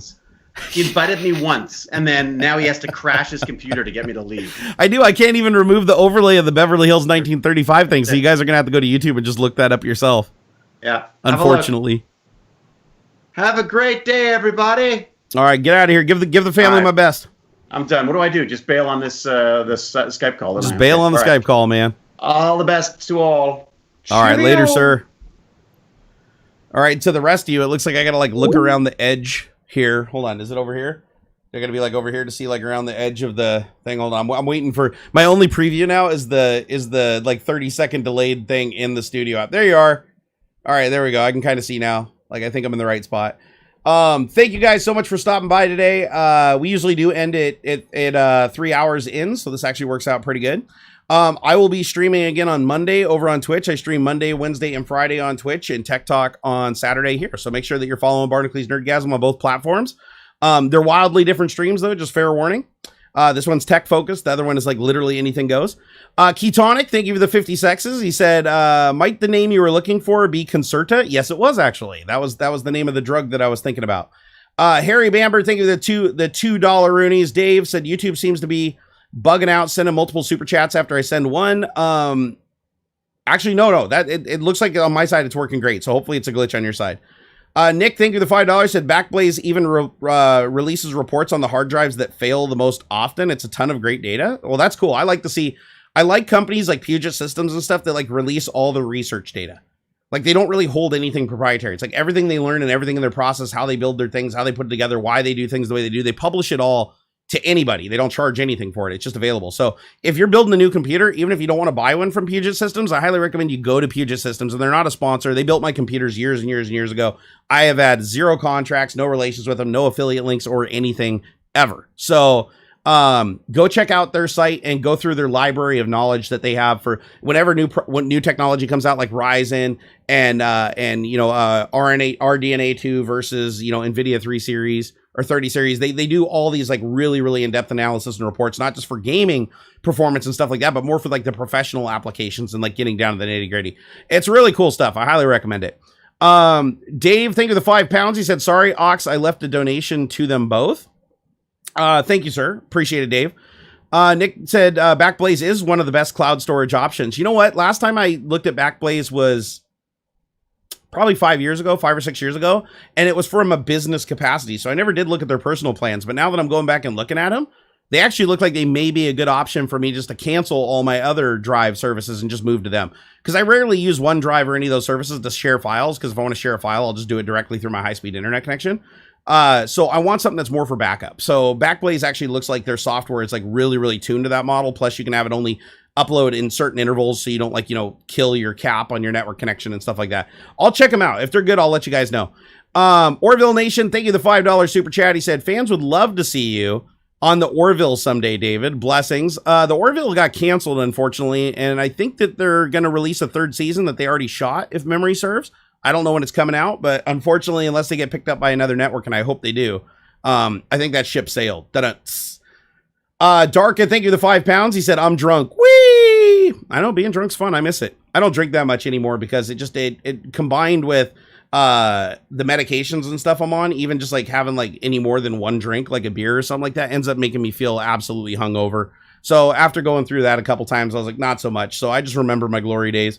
Dave, thank you the £5. He said, I tried poaching some viewers from Kyle and Paul's stream, but don't think it worked.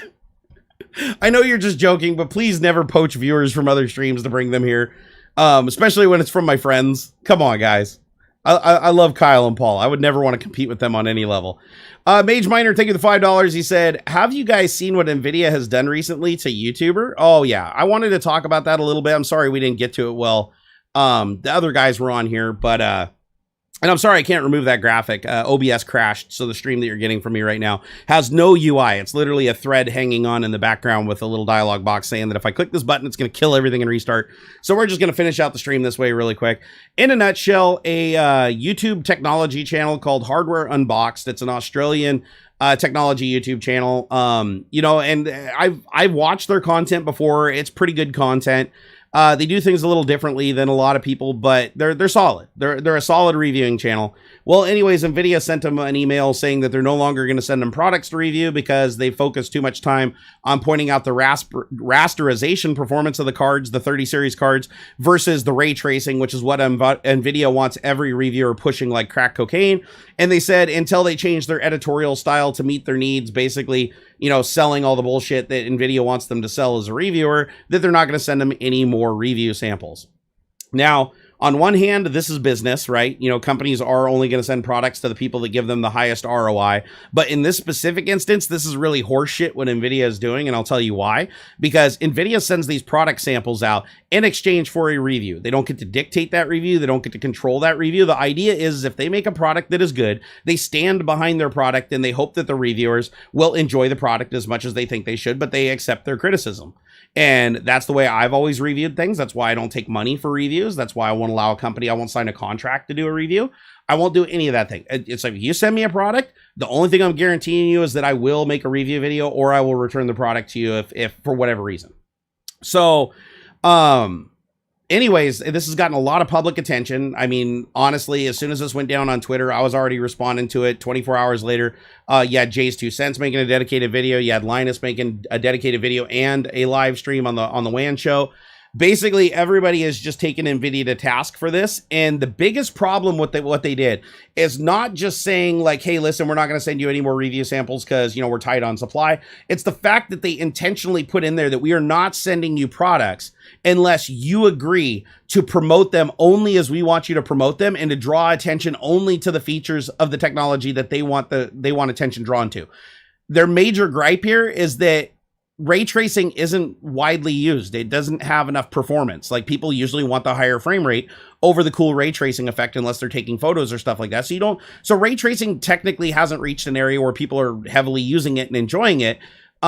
With a few rare exceptions, but Nvidia doesn't accept that. Nvidia wants everybody to think ray tracing is the future because it's the thing their card still does better than everybody else. So they want that pushed as hard as humanly possible. It's the equivalent of them trying to push PhysX is the reason, like back in the day, pushing PhysX is like the only reason that you should buy the graphics card, because they know that if people are just looking at frame rate versus frame rate, that the AMD cards that are cheaper can actually compete with them much closer than they wanted. So they want people pushing ray tracing, right? The one little feature that the card has. Well, I won't even say little, it's a decent feature, but the one feature where it kicks the shit out of AMD, right? So now they're sending out emails basically saying that, listen, if you want us to send you products to review anymore, or you want this free shit, then you dance. You play the game and you do what we want you to do. And that's not okay. That's not okay, because that instantly breaks the reputation of the reviewer. And the thing is that Nvidia doesn't understand, and well, actually they should understand, but they don't. The big thing they don't understand here is that people go and watch reviews because they want the truth. They don't go and watch a review because they want somebody to just do the marketing commercial. If they did, they would just go to Nvidia and they would just watch Nvidia's like overbloated marketing and watch them stand up during press conferences and, you know, throw out stats that make no sense. The reason that they watch reviewers is because they want to see somebody that they trust giving a real experience with the device. That's what it comes down to.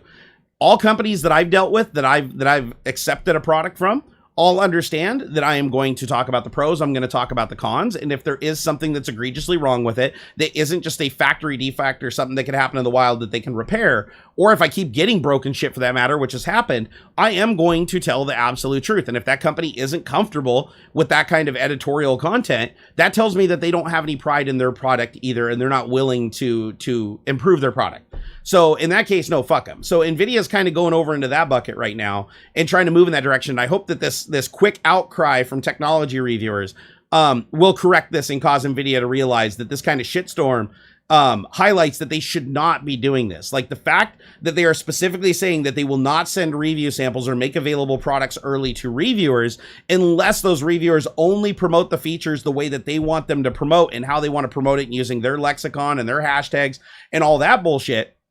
That's basically misleading their audiences because they're not being genuine if they accept those terms. And so the fact that Nvidia is expecting that and even using it as like a bargaining chip is absolutely abysmal.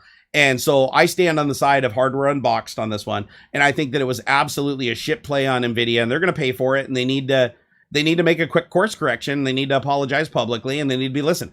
Now, I'm not going to sit here and say that Nvidia has to give every reviewer product samples or whatever. They're a corporation. They can give them to whoever they want. They can choose who's receiving it. That is their prerogative. There's no laws being broken here. It is business at the end of the day. However, the biggest mistake that they made right here was taking somebody who has always given fair and honest reviews and has even been overall positive with respect to the product, actually withholding it just because they are refusing to do exactly what Nvidia wants them to do, which is just blindly market a bunch of specs off their card instead of what real users and real people use the card for. And for that makes me, pretty sad that Nvidia would go that route with their marketing. And I can't even believe what was going through their head when they decided to send an email out to a large tech reviewer basically saying, listen, if you don't, focus on this one feature, we're not sending. Imagine if somebody sent me something for review. Let's imagine, let's see.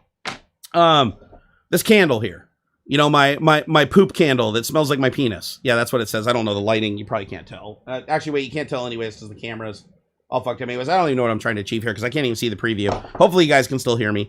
It'd be like if somebody sent me this candle, right? And it's like, I light it and I'm like, oh, it smells okay. It smells okay. It operates as a candle. It works really good at lighting the room, though, and that's what I primarily use it for. And the company's like, oh, I'm not going to send you any more candles because we just wanted you to talk about the nanotechnology and the fuse that allows it to burn for 3 seconds longer over the course of 18 hours that the average person would never know. But that's like our one thing that we figured out that differentiates us from every other candle. So just talk about that and only talk about that and focus on that. If you don't, we're not going to send you any more candles for review. That's shitty. That's just fucking shitty. And they know better and they're going to learn from their mistakes. So that's my stance on it. A lot of you guys have been asking that today in chat and over on Twitter. So hopefully that solidifies my stance. And to be clear, I've had Nvidia send me products before and I have never had them do that bullshit. Never. And again, it could come down to the person they're dealing with Nvidia. It could have been the Hardware Unboxed, just the people that they're working with, the management that was assigned to them. They're literally like abusing their power. That's possible too. But again, they're representatives of Nvidia. So what they're doing, it has tangible consequences, right? But everybody I've ever, like even Jay's 2 cents said that he's had a good experience with them other than them kind of chewing them out on the phone for various things, but they never stopped sending product. Like they never like threatened to say, if you do not say exactly what we want you to say like a robot and promote our product in a way that you wouldn't naturally promote it, we're not going to give you any more shit to review, especially when you're a reviewer that goes in depth. These are reviewers that go really in depth. They're not just reading shit off the box and pulling the card out going, oh my God, this is cool. They're doing shit with the card.